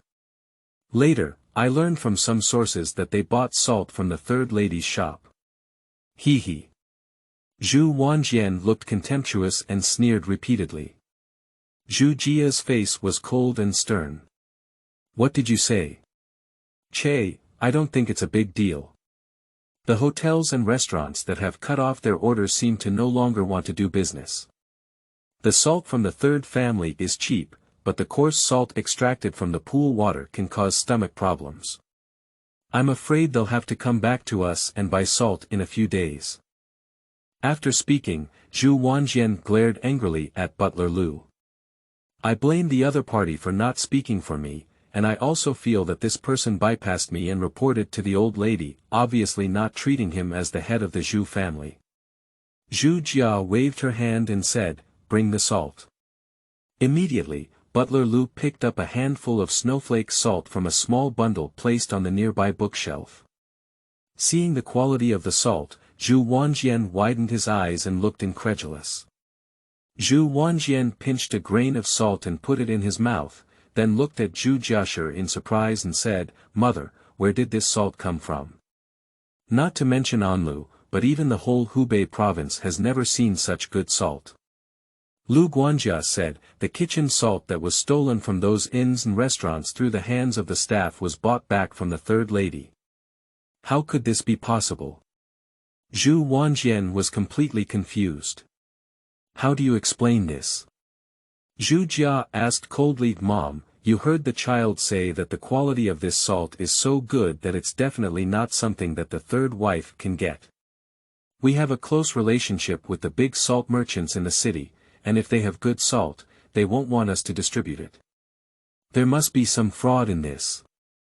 Zhu Wanjian couldn't figure out what was going on, he just felt like he was being calculated. Zhu Jia's face was full of anger, almost devouring this unruly son alive. Just say you're not a business person. If you entrust your family store to you, the annual profit won't be enough for you to make a fuss. How dare you say that you don't know what's happening now? It seems that in this family business, finding outsiders is better than leaving it to you to take care of. Mom, don't rush to deny the child's efforts over the years. The child will take someone with him and make sure that woman looks good. Zhu Wanjian was furious and turned around to find trouble for his sister-in-law's family. Zhu Jia's face remained expressionless, but Butler Lu advised, Second Master, please calm down first. It's not advisable to engage in a big fight over this matter. Zhu Wanjian angrily said, Lu, you coward who eats inside out and doesn't tell me anything, but instead comes to report to the old lady. I think you're trying to seize my position as the shopkeeper. That's enough. Under Zhu Jiashi's anger, she exuded a strong aura and immediately suppressed Zhu Wanjian's arrogance. Zhu Wanjian drooped his head, veins bulging on his forehead, wishing he could devour the old and weak families of Lu Butler and his third wife. Manager Lu, tell me your opinion. Yes, old lady. From my humble opinion, it's not appropriate to go and settle accounts with Madame San at this time, said Butler Lu calmly. Firstly, we are not sure if this salt came from the third lady, and even so, it is even more important for us to find its procurement channels. Such good salt is probably still official salt. If you come to the door and ask for punishment without any reason, you may face criticism from the countryside. It's better to call the third lady back to the mansion and ask in person. Although Butler Lu is a servant, he can distinguish the urgency and importance of things. Zhu Wanjian sneered incessantly, just say that woman must have hidden private money, no wonder she is fearless and may have even hooked up with some unscrupulous people. If a woman comes out and shows her face, she will definitely have problems. The reputation of the Zhu family will eventually be ashamed of her. Zhu Jiashi ignored his second son's assault on his third daughter-in-law and said to Lu Guanjia, go to the shop and inform her that there are important matters to be discussed in the mansion today, and she must represent the third wife to attend. Yes, old lady. Steward Lu glanced at Zhu Wanjian and quickly walked out. Zhu Wanjian stood there, neither walking nor staying. He was in a state of confusion, and his mind was completely exhausted. End of this chapter. Chapter 6. Family Meetings.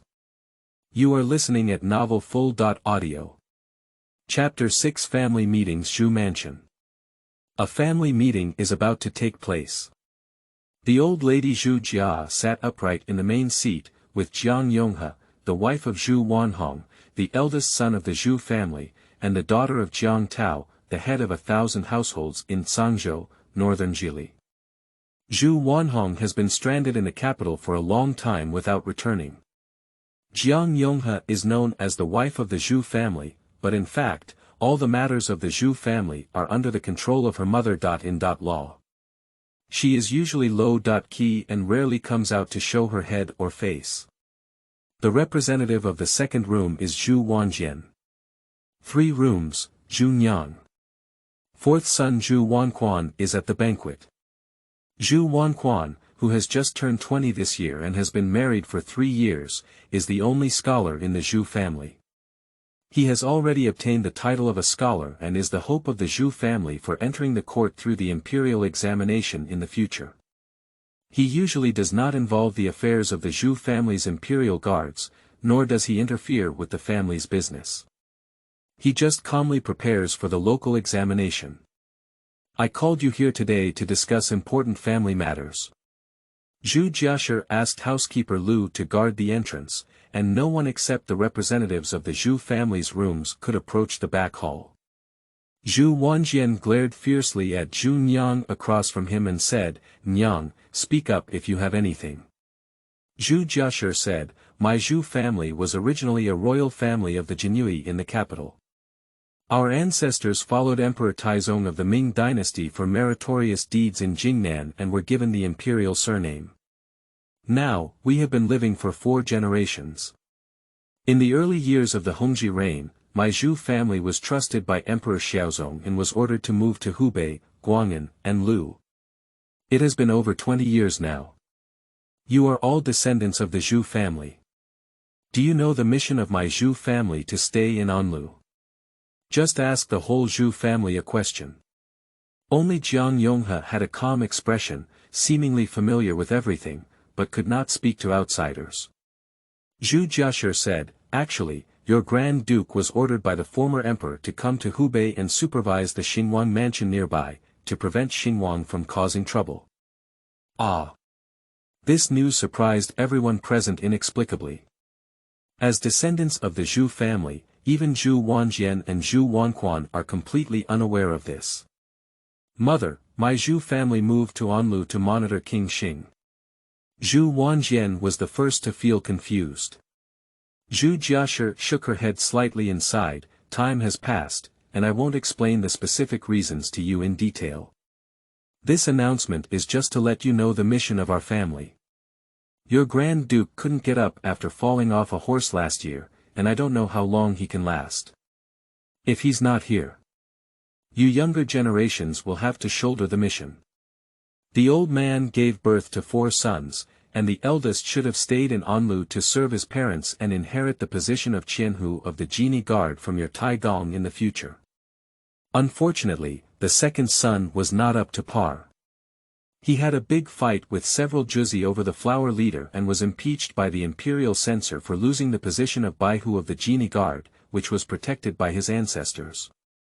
The third son also disobeyed orders and disregarded his mother's advice, insisting on going to the north to suppress rebellion and make achievements, resulting in losing his life. Lao Si has no official status and cannot be a hostage. Therefore, only your elder brother will personally go to the capital. Over the years, your elder brother has been at the feet of the emperor, known as a messenger, but in reality, he has been a hostage. He either guards the imperial tomb or guards the imperial edict in prison, and his life has been extremely miserable. Zhu Wanjian angrily said, "Mother, what are you talking nonsense about? Big brother is the deputy Qianhu of the royal guards, who dares to make things difficult for him." "Shut up!" Zhu Jiashe snapped. Zhu Wanjian felt that his faith was about to collapse.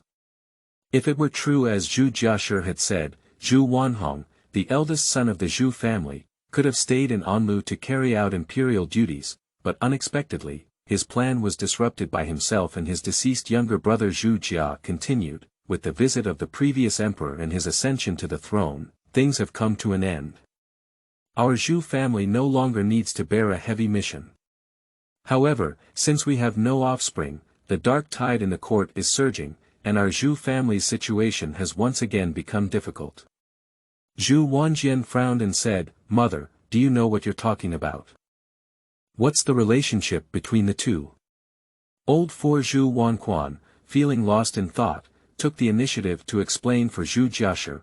According to the legal tradition of the late brother Deming, the late emperor has no other descendants except for the current emperor. If there is any unexpected situation with the current emperor, the late emperor's brothers, namely the Prince Xing, will inherit the throne. Fourth, don't pretend to understand without understanding. Your Majesty is young and strong today, how can he have no offspring in the future? Actually, it's not up to the Zhu family to worry about this issue. Is it possible for the Zhu family, located far from the lake, to interfere with whether or when the emperor has offspring?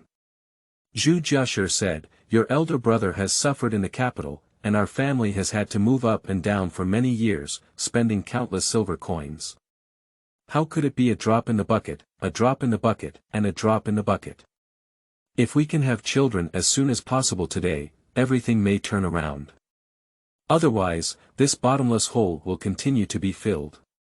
Zhu Houzhao has a son, so the mission of the Zhu family is not that important. Zhu Wanhong has a good life in the capital, so the Zhu family doesn't have to spend money on maintenance. That's the truth." The scene is very tense. For most people present, it was the first time they knew that the mission of the Zhu family was actually related to national stability. Zhu Nyang asked, "Mother, why did you ask the child to come?"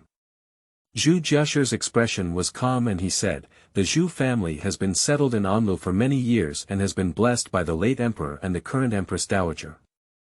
With a certain family background, they should have entrusted their livelihood to the person who knows how to manage it the most, that is, the third wife. Unfortunately, you are not in the Zhu family now.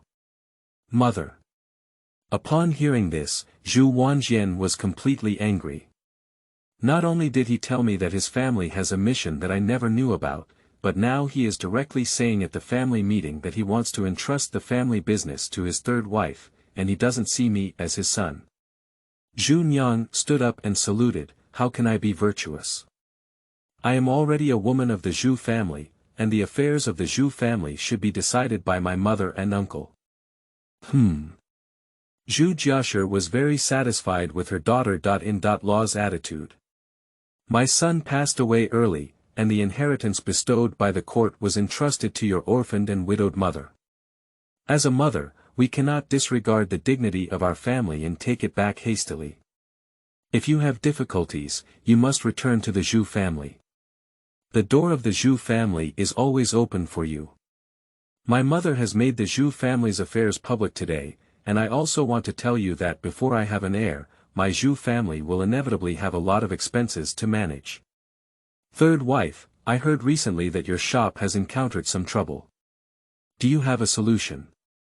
Zhu Jiashi did not directly ask about the origin of snow salt, but instead asked his daughter-in-law about her difficulties in a concerned tone, as if there was a gesture of helping.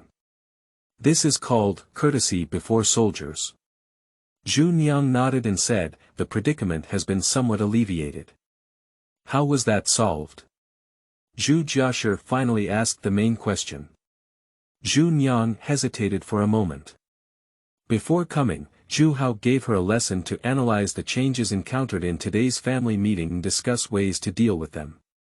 All of them were praised by Zhu Haoyan. After hesitating, Zhu Niang said with a firm tone, my daughter-in-law bought some salt from a private salt dealer and sold it to inns and restaurants in the city to fill the gap and prevent selling off the property left by her ex-husband to make up for it. This argument was taught by Zhu Hao. Private salt. Upon hearing this news, Zhu Jiashi was truly surprised. Zhu Wanjian immediately challenged, how dare you even sell private salt? You're really living impatiently. As Zhu Niang spoke, she had no way out and her tone was firm. All of this is an urgent matter of taking power. If we don't sell private salt, the shop won't be able to be preserved. If we follow outsiders, I feel guilty towards my ex-husband. Even if we are in dire straits, I have no face to see you again. If we can repay our foreign debt, I will never touch private salt again. Humph, believe it or not, I'll sue the government today. Zhu Wanjian believes that there is a guaranteed victory.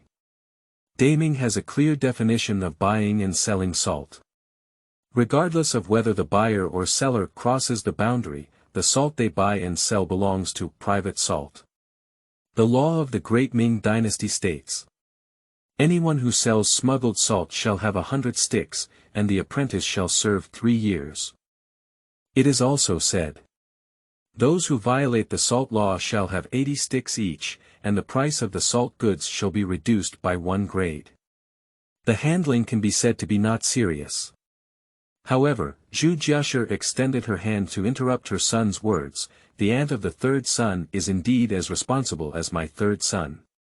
It is not impossible to take temporary measures to preserve family property, as long as we keep our true intentions. Mom, can you tolerate this? Zhu Wanjian didn't expect his mother to stand on Zhu Niang's side in such a matter, and her eyes widened for a moment. Zhu Jia said, but according to my investigation, the private salt you smuggled back has even better quality than official salt, but why? Zhu Niang followed her son's words and said, these were originally top-quality official salt, but they were just transported to Huguang for sale.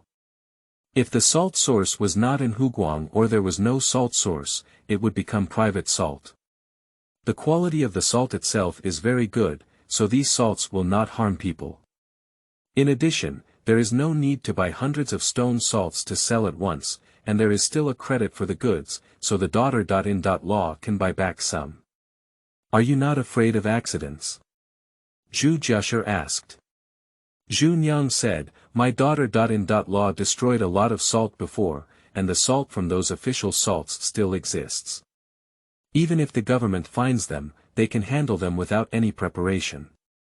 Moreover, my daughter-in-law did this to protect her husband's property. Since that's the case, I won't ask. You go back. Zhu Jia waved her hand to let Zhu Niang leave. Zhu Wanjian wanted to say something more, but was fiercely glared at by Zhu Jiashi and stopped speaking in frustration. After Zhu Niang left, the family meeting came to an end. Zhu Wanjian's manuscript had already been rejected, but as he thought about it, he became more and more angry. In the end, he decided to turn back and suddenly found that Zhu Jiashi was discussing matters with housekeeper Lu in the back hall, and his anger grew even stronger. Mother looks down on herself. What's going on? What a great opportunity is the third daughter. In law selling private salt. As long as we cause trouble in the government, we can definitely take back her shop, or are you really afraid that the reputation of the Zhu family will be damaged and let her act recklessly? If she sells private salt to make a profit, when will we take back the shop? Zhu Wanjian questioned with a loud voice, covering his head and face. Zhu Jiashi waved his hand to Butler Lu and said, "You must act according to your old master's instructions without making any mistakes." "Yes, old lady." Steward Lu bowed respectfully to Zhu Jiashi, ignoring Zhu Wanjian and leaving the door. "Mother doesn't even come to me for work now, will someone surnamed Lu take charge of the family in the future?" Zhu Wanjian stared at her blood-red eyes and trembled uncontrollably. Zhu Jiashi stood up from the chair he was sitting in and said, "Who said that Wei Nyang would allow the misconduct of the third family?" "You." Zhu Wanjian was confused again. The amiable expression on Zhu Jia's face disappeared and turned cold and stern. If Wei Nyang didn't say that before, how could the third family take it lightly? If she doesn't continue to engage in private salt, how can the government catch the current situation? As a mother, I not only want the third family to give my third son's industry their hands, but also to catch all the smugglers of illegal salt and take the rare snow salt procurement channel as my own. During the new book period, it is important to follow up and read. Please hold your hands high every day and click on this book lightly. End of this chapter. Chapter 7. Official Handling of Cases. You are listening at novelfull.audio. Chapter 7 Official Handling of Cases. How can we say that Jiang is old and spicy? The old lady is really a person's genius. Zhu Wanjian was thinking about it on the way to the county government to consult with the supervisor of the county.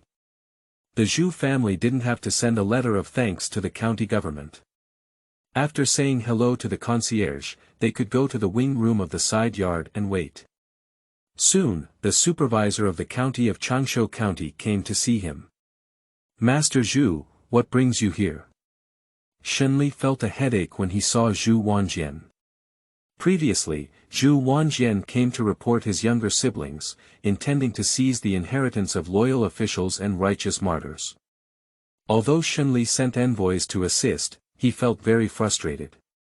For a local official like him who came from a successful candidate, the official voice was more important than anything else. Although the farce ended hastily, he always harbored resentment. Zhu Wanjian said with a disdainful face, "Shen supervisor of the county, let's talk openly first. Today I'm here to give you a future. It depends on whether you want it or not." Shenli frowned. Shenli passed the imperial examination in the 6th year of the Zhengde reign. Generally, those who came from the imperial examination system either stayed in the capital to observe the 6 ministries of government, and were appointed as officials during the term of government observation. They were also appointed as supervisory censors and went to local areas for several years of experience. After all, in the 3rd year of the Ming dynasty, only 300 imperial examinations were produced. Even if they came from the same imperial examination system, they were still highly sought after in the officialdom. Strange Shenli is from Pingliang Prefecture, Shaanxi. The eunuch Lu Jin, who never dies, is also from Shaanxi.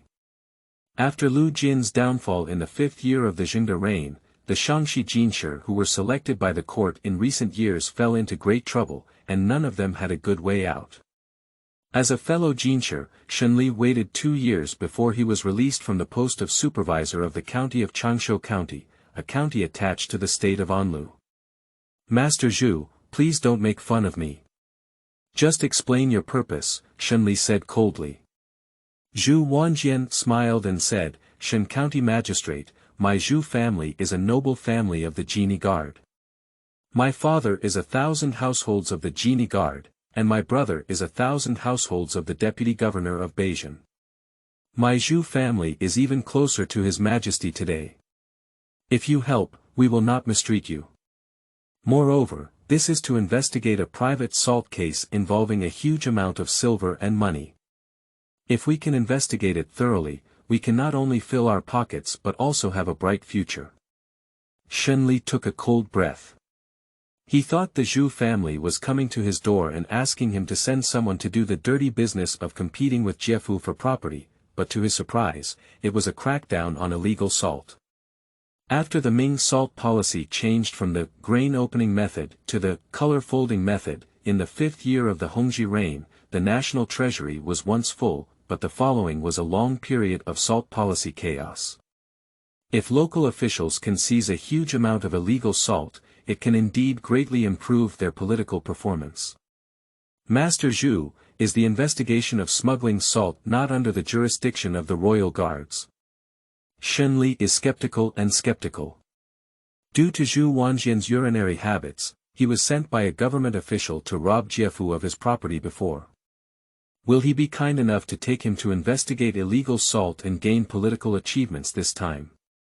Zhu Wanjian smiled and said, the case was not discovered by the royal guards. According to reports, there is a merchant who wants to purchase a large amount of private salt from private salt dealers. Do you dare to intervene?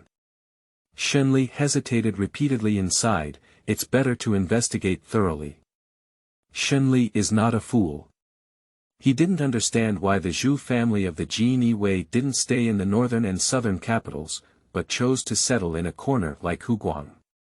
Then he thought of Xingwang Mansion and had some enlightenment, but soon abandoned this idea. He doesn't think the other party will take advantage of him if there are good things. However, after learning about Zhu Wanjian's intelligence source, he was relieved. Did the third lady admit it herself? This is a violation of the law. Zhu Iri, are you going to wipe out your family with righteousness again? Shenli looked at Zhu Wanjian in surprise. Zhu Wanjian cursed and said, what kind of righteous destruction of family? We're not a family anymore. Women who don't follow women's morals are better off soaking them in pig cages. Perhaps recalling something that shouldn't have been said in front of outsiders, Zhu Wanjian forced out a smile and said, let her suffer some punishment, and she can be more peaceful when she comes back home in the future. My younger brother, the spirit of heaven, definitely doesn't want his woman to come out and show her face. Shenli nodded, but his mind began to ponder. What kind of family is this, constantly betraying them? Do you still have the face to boast? At this moment it was getting dark unconsciously, and the Yamen sent to investigate came to report. Returning to the county magistrate, Madame Zhu did indeed lead a group of people out of the city and rushed to the southeast of the state city, 15 miles away. There was a long convoy of cars with a large number of salt bags piled up on them. When asked about the salt shops in the city, they all said they were not their own goods, and these people were hiding in the woods, their movements were sneaky, it seemed like they were smugglers. The news from the investigation by the Yamen seems to confirm Zhu Wanjian's statement. Zhu Wanjian patted his thigh and said, I just said the news won't go wrong. That girl's buying and selling illegal salt is a serious crime. Shenli asked cautiously, but after investigation, are those people really smugglers of salt? The Yamen messenger hasn't replied yet, but Zhu Wanjian is anxious. Shen, supervisor of the county, you are still hesitant. There are only a few surface salt merchants in Anlu. They raised the price together before. Is it official salt? I don't know. Shenli nodded and waved his hand, someone, gather 3 groups of Yamen guards.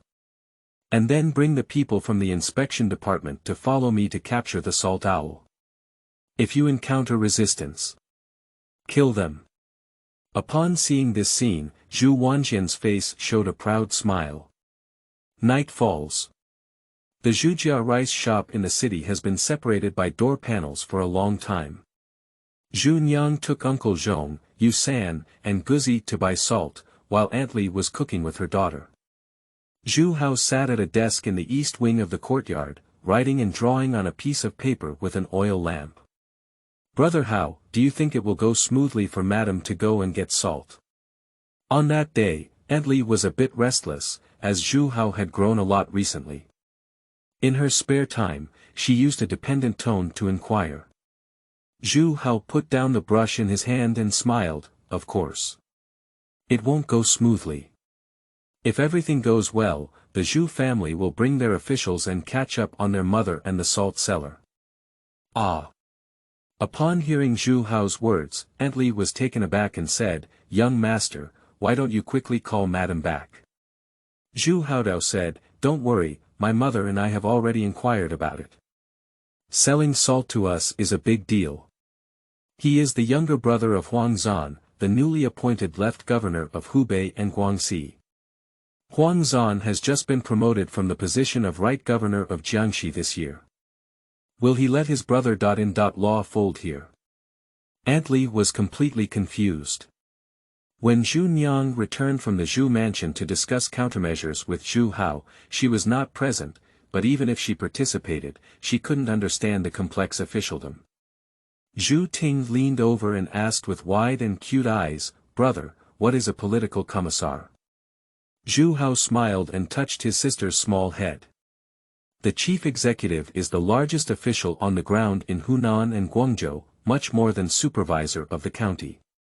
There are prefectures above supervisor of the county, and there are prefectures above some prefectures, and above prefectures there are the councillors and participators of Qingxian chief executive. The top is the chief executive, and the chief executive is also called the Fan Tai. Anlu hesitated and said, "So, is madam okay?" Zhu Hao put away his smile and sighed lightly. "It's too early to say anything, but overall, risks and opportunities coexist. If everything goes smoothly, we should be able to ensure the channels for entering the salt market. The moon is dark and the wind is high. I can't see my 5 fingers when I reach out." Zhu Nyang and a dozen people were waiting outside the forest 15 miles southeast of Changshu City to meet the salt seller. As Zhu Hao said, this time the rice shop was also filled with official salt. The other party was the brother-in-law of Huang Zan, the newly appointed left governor of Huguang.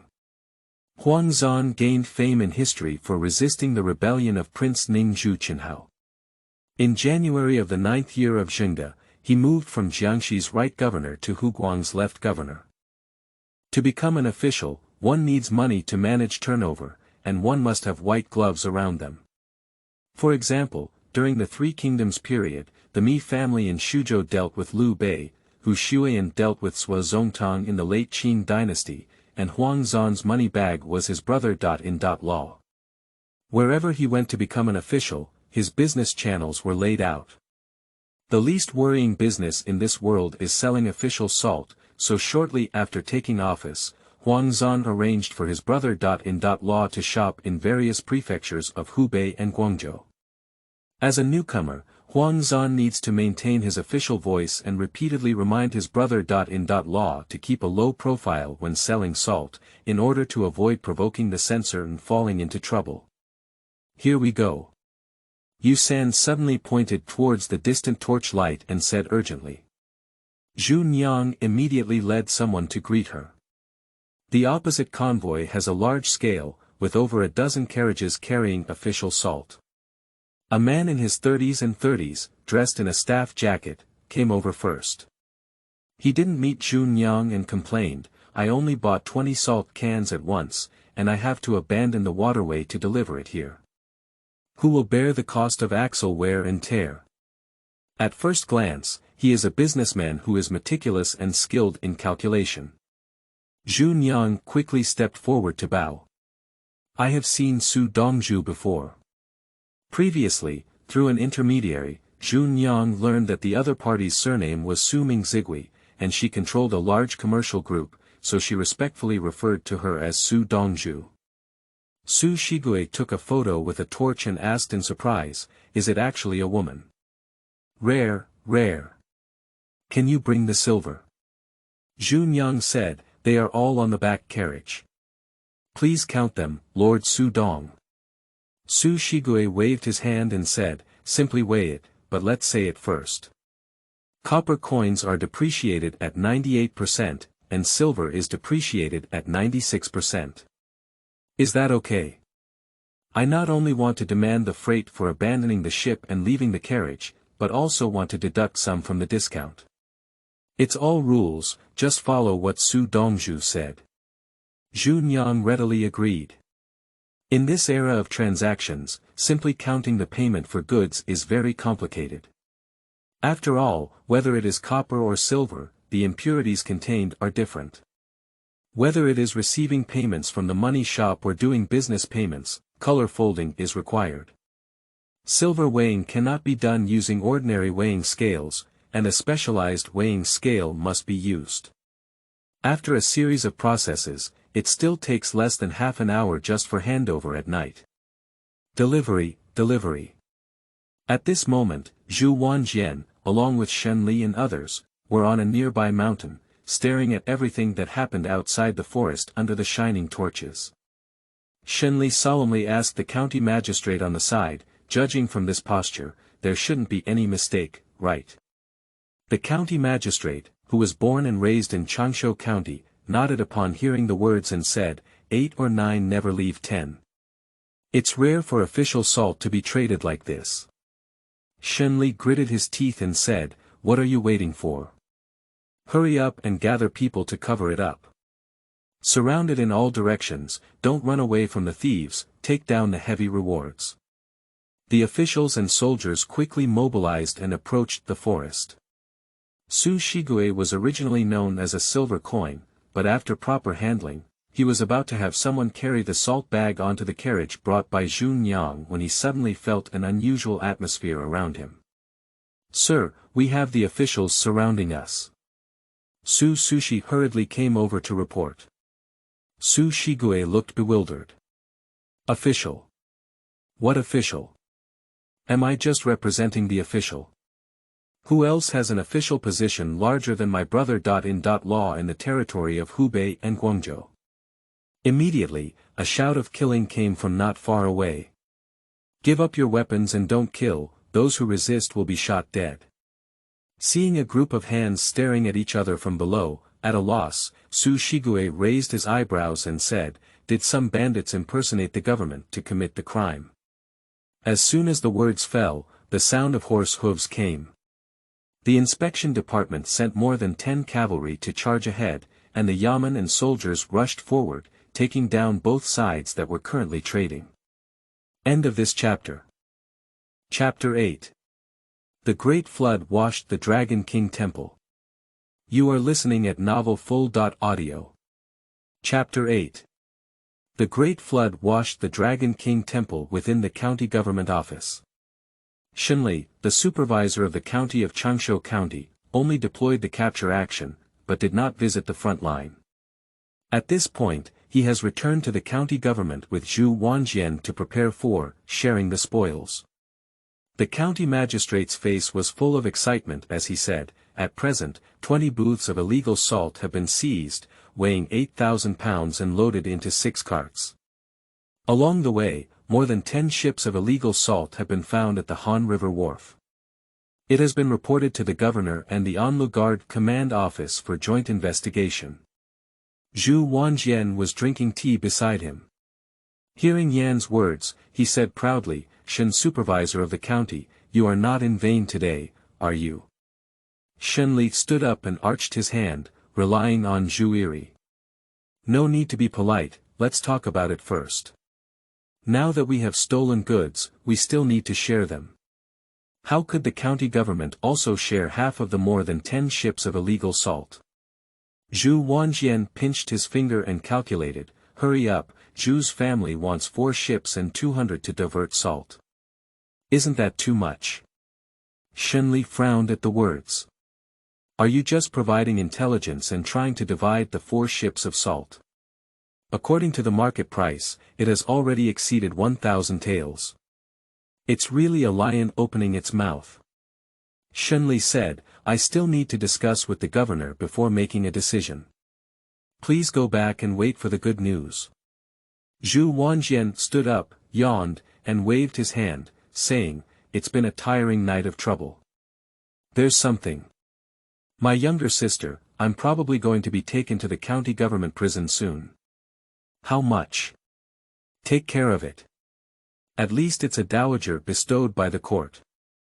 Besides, this time it's also my Zhu family's commendable report. Please forgive her and avoid being accused of making things difficult for myself. Sure. Shenli readily agreed to this painless condition without hesitation. Seeing that the matter was settled, Zhu Wanjian felt that he had done enough in both his interests and the scene, so he left the county government with a loud laugh. Shenli couldn't sleep that night. After initial excitement, Shenli felt the situation was serious and began to worry. Until midnight, people and horses from all walks of life returned one after another, and when the county magistrate appeared in front of him again, his face was gloomy. Have you figured out the origin? Shenli is very concerned about the origins of smuggled salt dealers. The sale of private salt is not only on a large scale, but also with a considerable background. If it is related to any nobles, or close officials of the emperor, it will not be easy to end. Everyone knows what kind of emperor the emperor is today, surrounded by a bunch of petty people such as Qian Ning, Su Tai, Jiang Bin, as well as the close eunuchs of those emperors in the palace, or the two brothers of their relatives, Shaning Marquis and Jianchang Marquis. The relationship between the powerful officials in the court is complex and unclear. The county magistrate said, the leader of the illegal salt dealer who was caught is rebellious, clamoring to see the governor of Anlu. In addition, a large number of salt ships captured in the Han River are all equipped with official salt guides with proper procedures. Upon hearing this, Shenli's heart sank and he asked, is Yinan right? Is it not a forgery? It's not like it's a forgery, even the list for extracting salt from the salt farm is there, I'm afraid. Things are not simple. The county magistrate is no longer the same as he used to suggest Shenli arrest people, and now he knows he may cause big trouble. At this moment, the prefectural government sent someone to come. Shenli quickly welcomed him out of the door. The visitor was Kuang Yangming's staff, the governor of Anlu, and when he arrived, he said urgently, Shen supervisor of the county, you are so powerful. If you don't know it, you will cause a disaster. Shenli realized that Kuang Yangming, the governor of Anlu, was not a formal official of the state government, but only a staff member. He understood that Kuang Yangming wanted to solve the problem in a private way, and his heart skipped a beat. Suddenly hearing the other party's overwhelming rebuke, I felt as if I was devastated. I am not aware of the details involved. A young master named Zhu Qianhu from the Jinyi Guard came to report the case, claiming that someone was selling illegal salt.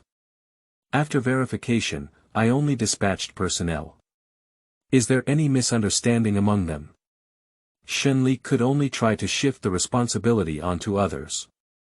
I originally wanted to gain some political capital, but it seems like I'm going to fold myself in. The staff member urgently said, that's the newly appointed Huang Fantai's brother. Law. He was just doing some small business through Anlu and was actually detained by you. I heard you even sent someone to the Han River to arrest his salt ship. If the matter gets out, how will Huang Fantai face the local officials and gentry in Hubei and Guangzhou in the future? Shenli said regretfully, the villain has wronged me, the villain has wronged me. I will go and apologize now. Where are people? The staff was very nervous, obviously he came on behalf of Kuang Yangming to compensate Huang Zan's brother. Law. Shenli looked at the county magistrate, who hurriedly said, I have been detained in the county government prison and have not been punished yet.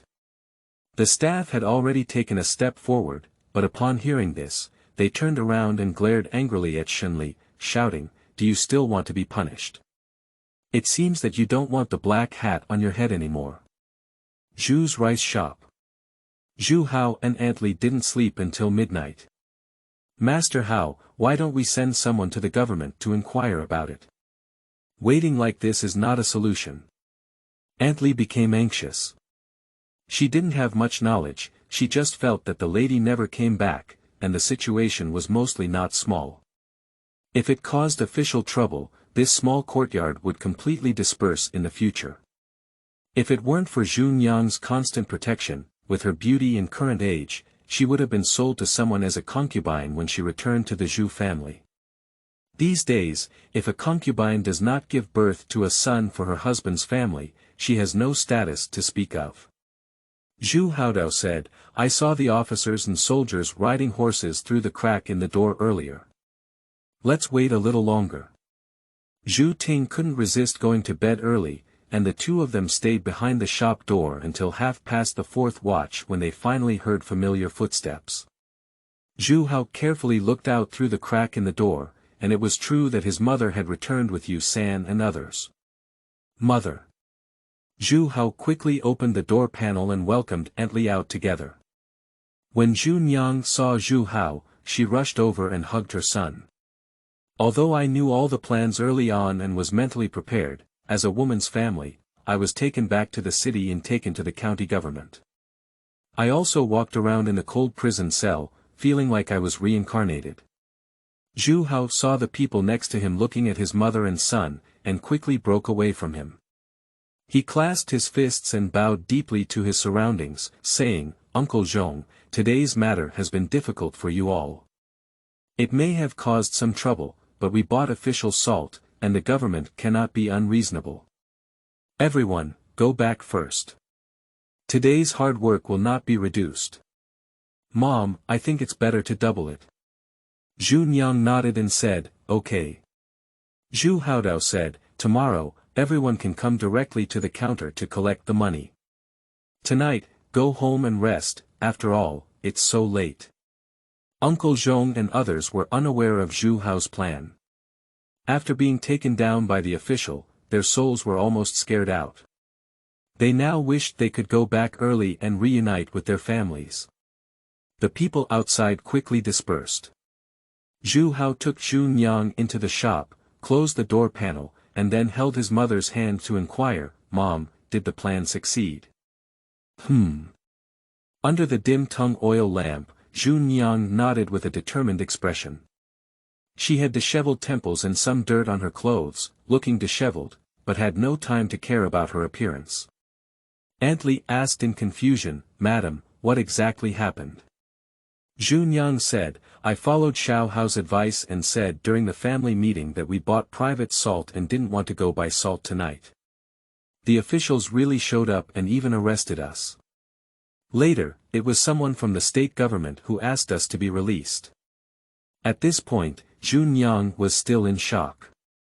Zhu Hao's concern was not that. Mother, where is Su Dongzhu, the brother-in-law of Huang Fantai, now? Still in the county magistrate's prison. He refused to come out just like this, saying that he had to bring out the culprit. When I came out of the prison, I heard a sound coming from inside. The supervisor of the county kept trying to admit his mistake, but was not forgiven. At this point, Zhu Nyang was puzzled and said, Xiaohao, why do you think your clan will send someone to report to the government?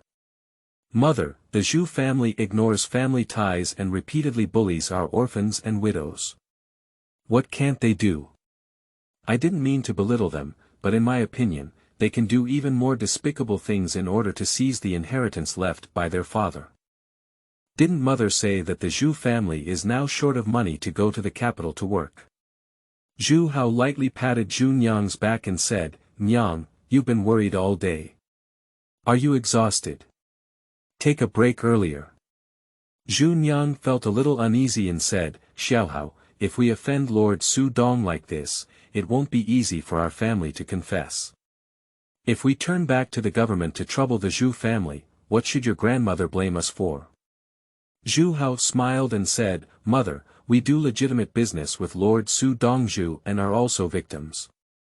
As for the Zhu family, let's just say we don't know each other's true identities. The Zhu family hasn't figured it out themselves, why do they think we can know? At that time, everyone thought they were private salt traffickers, and even the officials looked down on them, so they could blame us. Xiaohao, that's what I said, but I'm afraid that after this incident, we won't be able to do business anymore. Zhu Nyang's face was full of sorrow. Seemingly solving the current troubles, but at the same time offending Su Shigui and all the salt merchants in the city, and even having a grudge against the Zhu family. How different is this from digging your own grave? Zhu Hougui said, Mother, we are all pushed to the brink of despair. Why are you worried so much? If we can sun out good salt, there must be a market. Mother, you go rest first, and let's wait for the matter to pass before we can make the next plan. Early morning. The rising sun rises in the east. The county government office is in chaos. Shenli had condescended several times and entered the prison cell, almost kneeling down to plead with Zhu Hougui. He had no choice but to send someone to the Zhu family to invite someone. You guys caused the trouble, can't we just stand back when the situation comes to an end? In the lobby, Shenli was like ants on a hot pot, walking back and forth. The county magistrate of Song was also restless, and this time he looked around, equally responsible. At this moment, there was a sound coming from the entrance of the county government office, and he turned his head to look at it. He was immediately surprised and said, County Lord, I have invited you. Upon hearing the sound, Shenli looked outside and thought it was Zhu Wanjian.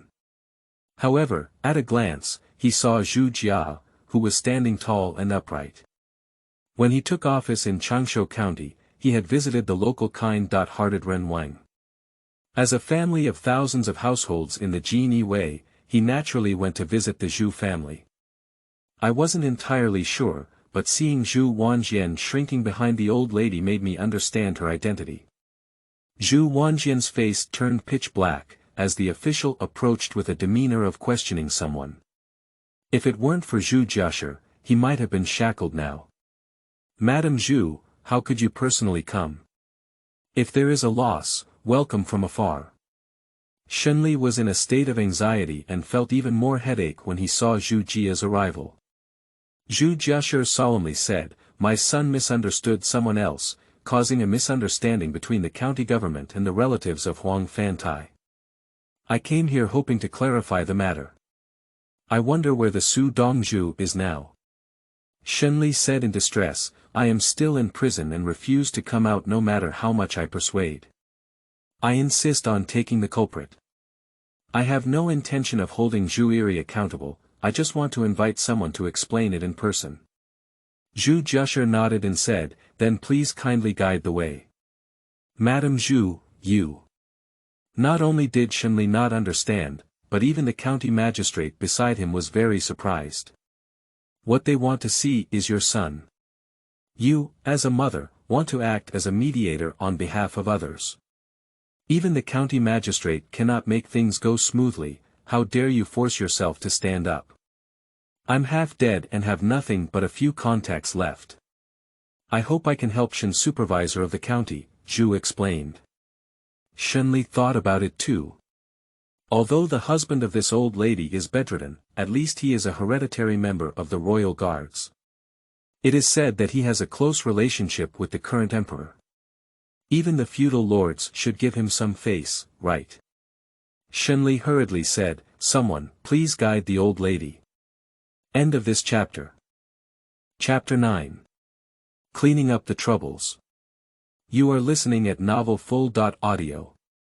Chapter 9 Cleaning up the troubles. A cell near a skylight in the county government prison.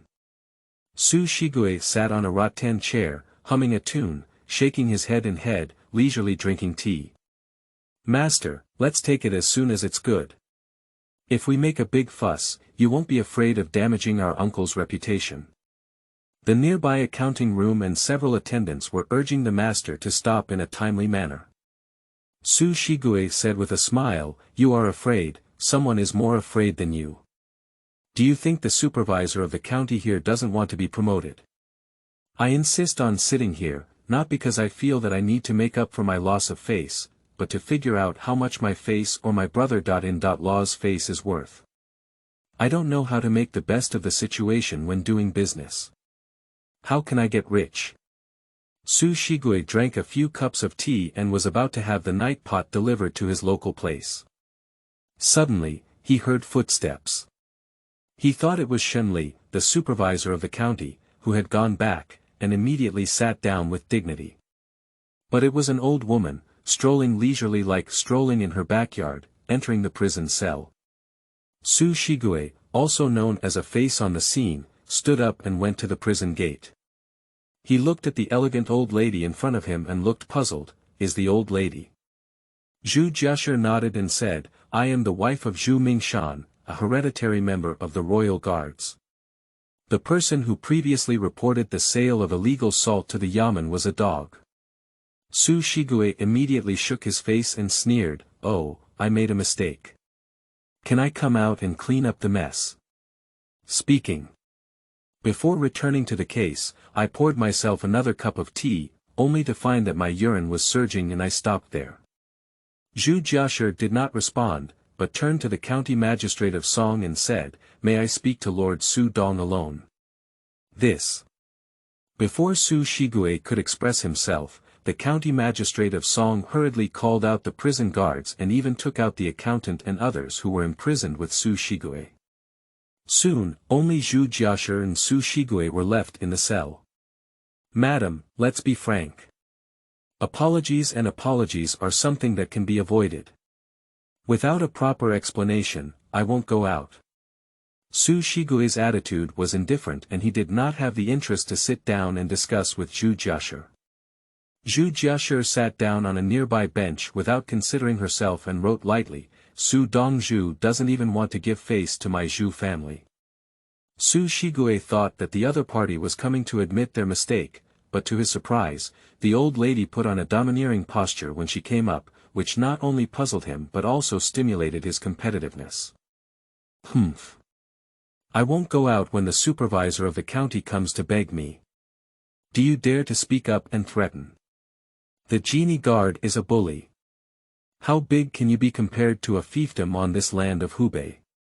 Zhu Jiashi said, It has been 20 years since my Zhu family moved to Anlu in the 7th year of the Hongji reign. My eldest son is currently serving as a deputy 1,000 households at the Fushi Yamen in the northern town of the capital. Zhu Hougui frowned and said, Madam, that's not interesting when you say that. Where does Su Dongzhu say? I just want to reminisce about the past. Speaking of which, my Zhu family has been blessed with imperial favor and given a national surname for generations. Su Dongzhu knows that my husband and wife will not stay in the northern and southern capitals, but will come to Anlu, a place where birds do not defecate. Why? Zhu Jiashi's words are still peaceful. He doesn't talk to you about apologizing, only about my family's past. Zhu Hougui frowned slightly and said, Anlu. Xingwang. It's the Xingwang Mansion. Speaking of which, in the late Qinghua period, there were treacherous concubines in the court who plotted to depose the crown prince and establish Xingwang, but were unsuccessful. Shortly after the former emperor ascended the throne, Xingwang was ordered to submit to the fiefdom. The court sent my Zhu family to supervise nearby in Huguang, which shows that the former emperor valued my Zhu family. The new emperor ascends the throne, and his majesty today doesn't pay much attention to these past events. After all, the days have passed, but the Empress Dowager never forgets them. She often writes letters asking if there is any wind or grass on the ground in Anlu, and our Zhu family will truthfully report it. Does Lord Su Dong want our Zhu family to slightly arrange the events of these 2 days and report them to the Empress Dowager, so that the entire court can know everything? Zhu Hougui was extremely angry and clapped the table, saying, Madam, are you threatening me? Zhu Jia said, Lord Su Dong, there is a saying that goes well. It is better to offend a gentleman than to offend a petty person. Pooh! Zhu Hougui spat the tea foam on his mouth and said, Are you saying that everyone in your Zhu family is a villain? The prison cell was filled with a strong smell of gunpowder. Zhu Jiashi stood up, turned around and made a posture of about to leave, but still spoke in a calm tone. Adults walk on the main road, while villains walk on the small road. Sometimes the main road is blocked, forcing people to drive towards the small road, or even take a dead end. What's the solution? Zhu Jiashi's meaning is very clear. It doesn't matter whether our Zhu family is a villain or not. It's you who forced us to take a dead end, then let's kill the fish and break the net. Zhu Hougui gritted his teeth without any expression. Zhu Jiashe walked away with elegant steps, and her voice came from outside the prison gate. The Zhu family has never inquired about local affairs. Huang Fantai's future is promising, so perhaps they don't mind any rumors. After speaking, Zhu Jia didn't look back and directly left the prison door. The sun rises 3 poles.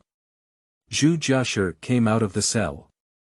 The county magistrate of Song stared nervously at the entrance of the prison and saw Zhu Jia's appearance.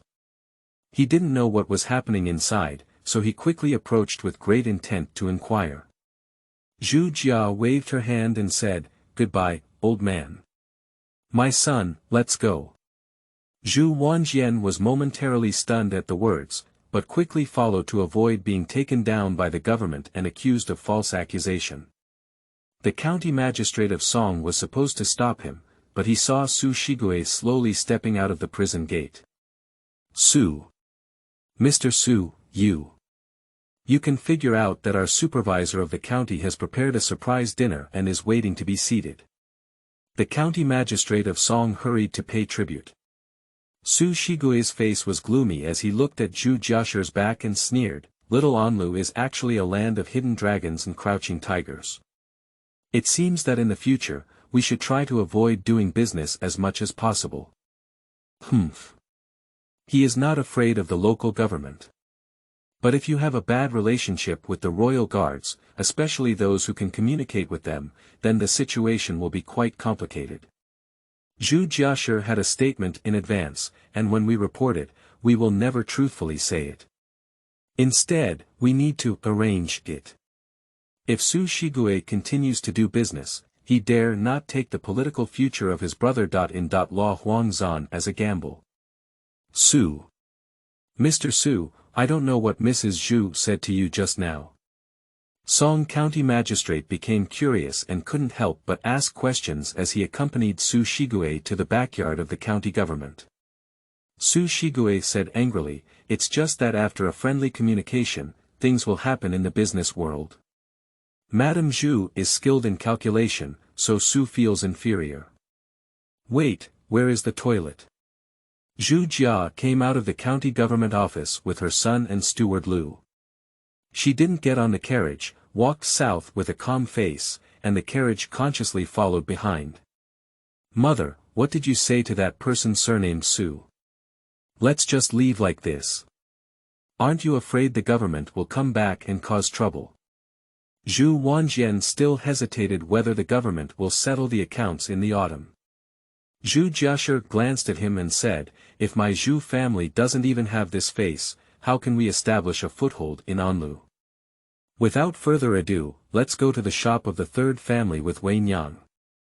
Upon hearing this, Zhu Wanjian suddenly became angry and said, "It's all that old woman who played tricks and provided false information. This is going to turn the tables.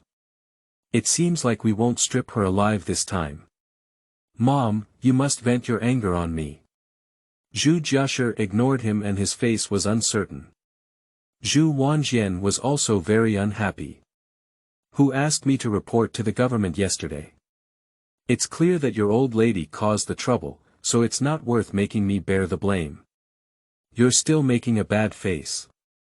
A group of murderous people arrived at Zhu Nyang's rice shop. At this moment, shortly after the rice shop opened, Zhu Nyang was managing the accounts behind the counter.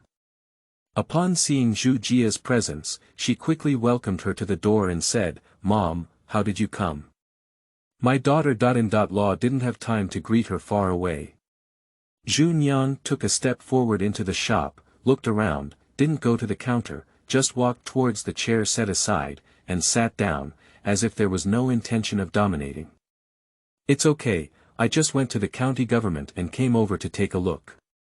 Zhu Jia's attitude was gentle. Respect before the soldiers. Zhu Hao originally designed a salt pond suitable for drying salt in the hilly areas of Hubei and Guangxi. When he heard some movement in front, he quickly came out. This is still the first time he has seen the old lady of the Zhu family. At first glance, the old woman had fair hair neatly tied in a bun, with a slanted plum blossom hairpin inserted. She had a kind expression on her face, a smile on her lips, and a humble attitude that gave people a feeling of not being angry or arrogant. "Xiaohao, come over and kowtow to your grandmother," Zhu Nyang greeted. Of course, Zhu Hao did not want to kneel down for an old woman who repeatedly framed her mother and son. While hesitating, he saw Zhu Jia wave his hand and say, "Don't worry about these formalities. My grandson is old and intelligent. With his mother by his side, he is not afraid of being mistreated, and even a grandmother can rest assured. Alas, I originally wanted to take you home and enjoy your happiness. My grandson can also pursue education, but since you refuse, let's stay in the city with peace of mind. The third wife, when she has extra money in the future, she must remember to hire a gentleman for my grandson and not let down his spirit in heaven. Be neither humble nor arrogant." This may sound fine, but Zhu Hao always feels that something is wrong. The old lady was determined to take back her shop before, but now her words imply letting the three-bedroom widow and orphan go unchecked. There is a conspiracy. Zhu Nyang bowed in fear and said, "What my mother said is that my daughter-in-law will do her best to raise Xiaohao to success." Zhu Jiashir nodded again and said, "I heard that you have been selling salt recently and paying off your foreign debt in various ways. My son has a good eye and has married a woman who manages her family well." Zhu Nyang said, "Your mother's words are too heavy. My daughter-in-law is just doing her best." Zhu Jiashir sighed lightly, "There's no need to underestimate yourself. As someone under my mother's command, if you say you know how to do business, it's up to you to excel. The current situation at home has been explained to you by my mother. You have to spend money everywhere, and I just hope that your uncle can get out of the sea of suffering soon. As for the previous misunderstanding, let it dissipate. I was originally worried that your orphan and widowed mother wouldn't be able to manage it, so I assigned you an accounting room. However, I didn't expect him to poison you in salt. This is a kind act. How about this? In the future, I will pay 40 taels of silver to my family every month, and treat you as filial to my third child. The family won't interfere in the business here anymore. At this point, I finally come to my end." Zhu Hao understood Zhu Jia's conspiracy. Zhu Jiashir saw no reason to take back the shop and took the initiative to change her strategy. Now that the shop has offended the officials and local salt merchants at the Anlu and county levels, it is basically impossible to do business normally. If we continue to adhere to the rule of paying 90% of the monthly profit in the future, not only will the income of the Zhu family sharply decrease, but the shop will continue to stay in the hands of Zhu Nyang, which goes against the original intention. Zhu Jiashir might as well delegate power. It's not impossible for you to take care of the shop, but you have to pay the family 40 taels of silver every month as a price, even though the business is still more than 90% less than before the accident. You can't afford to pay a portion of the money, the family's business is legitimate. Mother. Faced with this rude request, Zhu Nyang naturally had to resist. But when Zhu Jia stood up and interrupted his daughter-in-law, she said, "Third daughter-in-law, we understand that people don't speak foolishly. As long as you pay the silver on time and in the amount every month, the family will not trouble you, but will also lend a helping hand in case of difficulties. But if you insist on saying that you can't even pay 40 taels of silver, it proves that you are not capable. Leave the shop to someone who can complete the task to manage and return to the Zhu family with peace of mind. The Zhu family has a big business, and there is no problem raising the people in your yard. Second, let's go."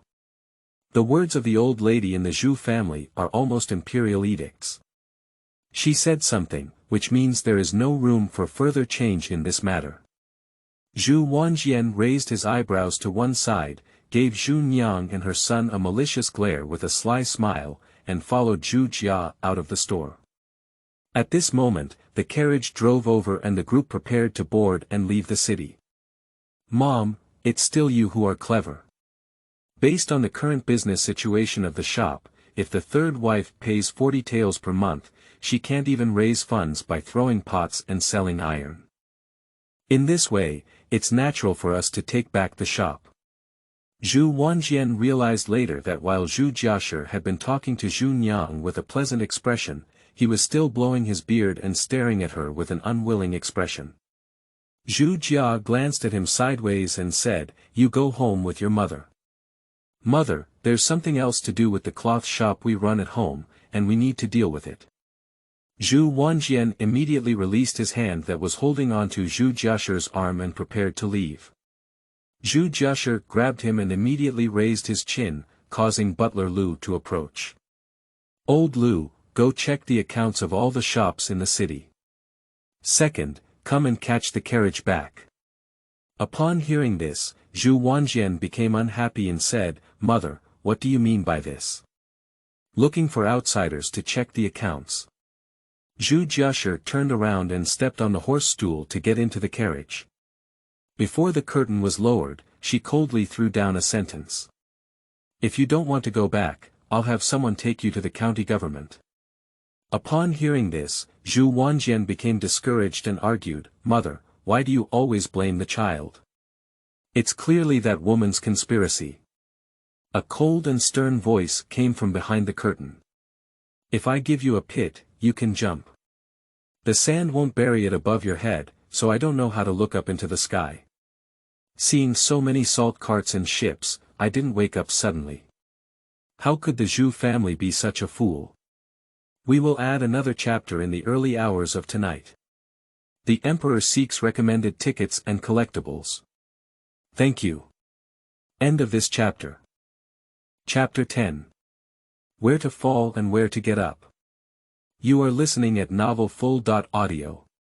Chapter 10. Where to Fall and Where to Get Up. The old lady left the rice shop, and Zhu Nyang's face turned pale as earth. Zhu Nyang called Li Auntie over and explained the rules set by the old lady before she left, but Li Auntie did not realize the seriousness of the problem.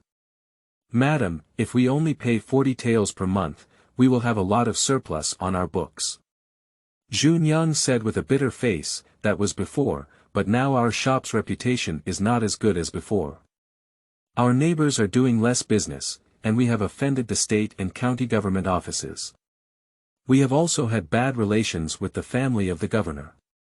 Those restaurants and inns in the city, who dares to take the huge risk of offending the government and continue to make a living with us? It's all over now.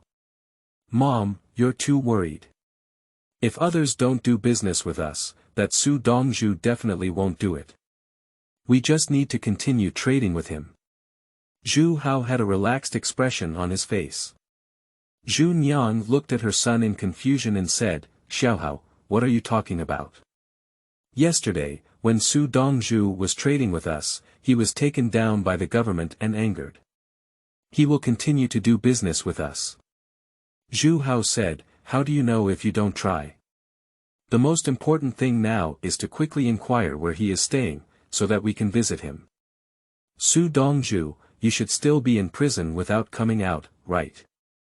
Zhu Nyang was not very sure. Zhu Hao smiled and said, "My grandmother personally went to the county government office, and my second uncle was not detained, which indicates that Su Dongzhu has chosen to compromise. As long as we inquire about his whereabouts, I will go with my mother to visit. If there are any unclear points that my mother cannot explain, I will discuss them with him in detail." Zhu Nyang and Li Ant exchanged a glance, both puzzled and puzzled. Zhu Hao's gaze was firm and he said, "Mom, take it easy. I have a sense of propriety, and this time I'm going to talk about business. If the deal doesn't work out, it won't be a matter of benevolence and righteousness. He's not a formal official, so we need to consider official prestige. Business people prioritize interests. Even if we apologize, we must go, right?" At this moment, Zhu Nyang was completely disoriented and could only obey her son's arrangements, once again treating her as a living horse doctor. Zhu Hao said that Su Shigui wouldn't blame them. How could that be? When Su Shigui went to the surprise banquet held by Shunli, the supervisor of the county of Changshu, he asked a little and knew what happened yesterday. Involving internal conflicts within the Zhu family, the elderly are vying for the property of their widows and daughter. In law. If you want to argue, just resort to any means. I have become cannon fodder. Finally, the old lady from the Zhu family came to threaten me and force me to reconcile. This puffy breath is really hard to swallow. Just as Zhu Hougui returned to the inn and was about to take a break before leaving with the salt goods, his attendants came to report that Zhu Yang had come to see him. Does she still have face? Zhu Hougui couldn't help but feel angry. The attendant asked, so? Not seen. Zhu Hougui said, of course I want to see you. The old are tough, the young should be soft, right? This woman from the Zhu family is really interesting. Zhu Yang, who was waiting to see outside the inn, did not expect to be able to fulfill her wish after a simple pass. I thought the other party would choose to avoid it. Immediately, she took her son into the inn and arrived at the flower hall where Zhu Hougui was drinking tea. Zhu Hougui didn't get up to greet him, holding a tea bowl with a smile on his face. Madam San, your Zhu family's methods are really clever. When I do business with you, it's surprising that someone from your family will take advantage of their official positions and end it all in one pot. Aren't you deliberately designing a trap with them? Zhu Yang said solemnly, Su Dong, I understand. I am not aware of this, otherwise I would not have been imprisoned with you in the county government prison. I am here to apologize. Zhu Hougui said, compensation. It should be well compensated. I was quite surprised that night. Just as he was speaking, he suddenly noticed a half-grown boy emerging from behind Zhu Yang. Zhu Hougui was startled. Zhu Hao grinned and said, Master Su, my mother and I came specifically to apologize and brought you a gift. You. Zhu Hougui stared at the attendant beside him, as if questioning, why were two people allowed in at once? The attendant was very helpless. It was you who let the person in, and you didn't explain in advance who the white monster was. There's no need to apologize, just send it as a gift. When Zhu Hougui said this, he suddenly realized that the problem was not that simple and curiously asked, what ceremony? Zhu Hao. A bag of salt. Zhu Hougui was so angry that she almost couldn't catch a breath. I'm just a salt seller, how could you bring a bag of salt to apologize to me? Sincerely make fun of me. Zhu Hougui glared angrily at Zhu Yang and said, Third Madam, is this your attitude of apology? Zhu Yang was also confused by her son's actions.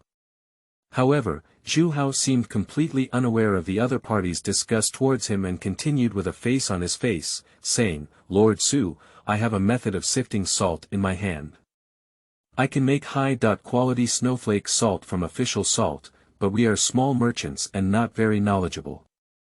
I would like to ask Lord Su if this snowflake salt has the qualification to be used as tribute salt, or if it can be sold to the provincial capital, Shantian Prefecture, or Yingtian Prefecture for a good price. Zhu Hougui sneered incessantly, people from small places are really sitting in a well and observing the sky. Zhu Hao remained calm and unhurried, taking off the small bundle he was carrying. He spread out several cases in front of Zhu Hougui and casually grabbed a handful of salt. Under the sunlight shining through the window, it was crystal clear and shining brightly. With a release of his hand, the pure white salt particles slowly fell down like snowflakes. Su Dongzhu, it is precisely because we are observing the sky from the well that you, a knowledgeable and influential figure, are allowed to help us. This is a sample, and there is also a burlap bag outside. Would you like to take a look? Zhu Houguy's little plan in his heart was stirred up. Boss, look. The attendants on the side were most familiar with his style, and now they understood and spoke to Zhu Hougui to step down. Zhu Houguy's expression was displeased and he said, let someone bring it in. Then Zhu Hao walked to the door and called out, and Yu San came in carrying a sack of salt, weighing 50 pounds. Zhu Hougui got up from his seat and walked to the salt bag. He personally opened it, spread out his hand, put his 5 fingers together, and fiercely inserted it into the bag. He grabbed a handful of salt from deep inside and looked at it in the sunlight for a while. The more he looked, the more surprised he was. It took him a long time to put the salt back into the bag. "Is this really what you screened?" Zhu Hougui was puzzled. Zhu Hao said, "Yes, we screened it." The difference between screening and screening sounds similar. Zhu Hao is a sincere person. Even if Zhu Hougui notices him later, he can't say "I'm lying to you." Who wouldn't even think in the direction of sun-drying salt? Salt is good, but there is still a gap between it and tribute salt. Speaking of which, Zhu Hougui casually picked up a few grains of salt and put them in his mouth, smashing them a few times without any change in his expression. "If you can tell me how to sift salt, maybe I can continue to trade with you." Zhu Hougui said here, blushed, as if his mind was too obvious. "Su Dongzhu, we are frogs at the bottom of the well, but you are not. You have not made a deal yet, so you covet our prescription. This is even more ruthless than our own family's treatment of us." Zhu Haodao said, "Let's put it this way. If Su Dongzhu is willing to cooperate with us, he can provide us with official salt. We can help you screen it and sell it to you. Whether Su Dongzhu uses it as tribute salt or sells it in big cities, it has nothing to do with us." Upon hearing this, Zhu Hougui couldn't help but feel angry. "I met the old and ruthless gang member of the Zhu family who was full of witty words early in the morning, and now when I meet a young one, they are also quick-witted. I said, 'Zhu Gongzi, your surname is Zhu, right? You really know how to talk. With just a few words, you want me to listen to you.'" Zhu Houguy's words were almost spoken by biting his upper and lower teeth together. "It looks fierce, but it's just a level of scaring children. Is Zhu Hao a child? Jokes. In terms of psychological age, Zhu Hao can even become a teacher for Zhu Hougui." Zhu Hao looked regretful and said, "Before coming, I thought this business was easy to negotiate." However, Su Dongzhu was too concerned about the gains and losses of face. "Actually, it's not necessary. What's more important than making money? If Su Dongzhu doesn't want to cooperate, then we'll have to find other salt merchants. Alas, thanks to what I told my mother before, Master Su Dong is capable of supporting the ship. Our transaction volume will continue to increase in the future, and we will have a wide range of financial resources." At this point, Zhu Hao gave a hand to Zhu Nyang, who had watched the entire show, and said, "Mom, let's go." Zhu Hougui has anger in his heart but no place to vent it. Seeing that Zhu Nyang and her son were about to leave, he could have forced them to stay, but he had just been taught a lesson by Zhu Jiashi and was now in a difficult situation with Jiefu and her son. This reputation has spread. Wait. Zhu Hougui has regained his business personality. Zhu Hao turned around and said with a smile, "Did Su Dongzhu want to open up?" Upon seeing Zhu Hao's proud expression, Zhu Hougui glared back angrily, but his heart became calm. Isn't this the last resort in doing business, once you show a posture of not cooperating and pulling it down? Are you just a child? Inexperienced? Even if you're proud, you can't show it after you go back. "I bought your snowflake salt, so you don't sell it locally?" asked Zhu Hougui. Zhu Haodao said, "Of course, if we have a sales outlet, why sell it to locals? Besides, ordinary people can't afford snowflake salt. We take the official salt from Su Dongzhu, divide it up for retail, and give all the good salt screened to Su Dongzhu. After all, Su Dongzhu has a wealth and connections." Humph. Zhu Hougui did not confirm whether or not. Zhu Hao seized the opportunity and said, "And we have come up with a plan.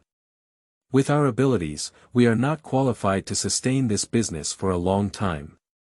As long as we cooperate with Lord Su Dongzhu for a period of time, let us support our family business, and I can sell you the secret method of salt screening. In this way, Lord Su Dongzhu will soon be able to monopolize the market of Ming snowflake salt. Su Dongzhu, do you have no reason to refuse? Zhu Hougui is an honest businessman, both young and old. Anything can be negotiated as long as it is profitable. Under the leadership of Zhu Hao, the supply and delivery agreements were quickly negotiated, and then Zhu Hao said, Su Dongzhu, before the transaction starts, we still need to borrow some silver from you for turnover. Zhu Hougui sneered, you want to borrow money from me? Why? Zhu Haodao said, to be honest, my grandmother came to my door this morning and proposed to pay 40 taels of money to the family every month. If she couldn't pay it, the shop and recipe would be taken away by her grandmother. We didn't borrow it for free. We used the land and house contract as collateral, borrowing 200 taels at once. Shouldn't it be a problem? After careful consideration for a while, Zhu Hougui nodded and said, I have inquired about your family's situation. It is not a problem to sell the farmland and house for 1,000 or 800 taels, so borrowing 200 taels is not a problem. Someone can come and pay 220 taels of silver. 200 taels are a mortgage loan, and 20 taels is a free gift. The head of the household, isn't this too good? The accountant who rushed over upon hearing the news raised objections. Borrowing requires 9 out and 13 out, how could anyone give someone such a free gift? Even Zhu Yang was greatly surprised. Before coming, Zhu Hao mentioned that the next step is to expand the business in order to cope with the increasingly strict pressure from the family, and the more sufficient the capital, the better. The Zhu family will not reason with you. They have agreed to pay 40 taels per month and see May through. It is impossible not to come and urge this month. Having farmland as collateral, Zhu Hougui couldn't refuse to lend, but giving more was unexpected for her. If it's still Su Dongzhu's openness, then let's keep the land and house contract and take the silver away. We also wish you a prosperous business. End of this chapter.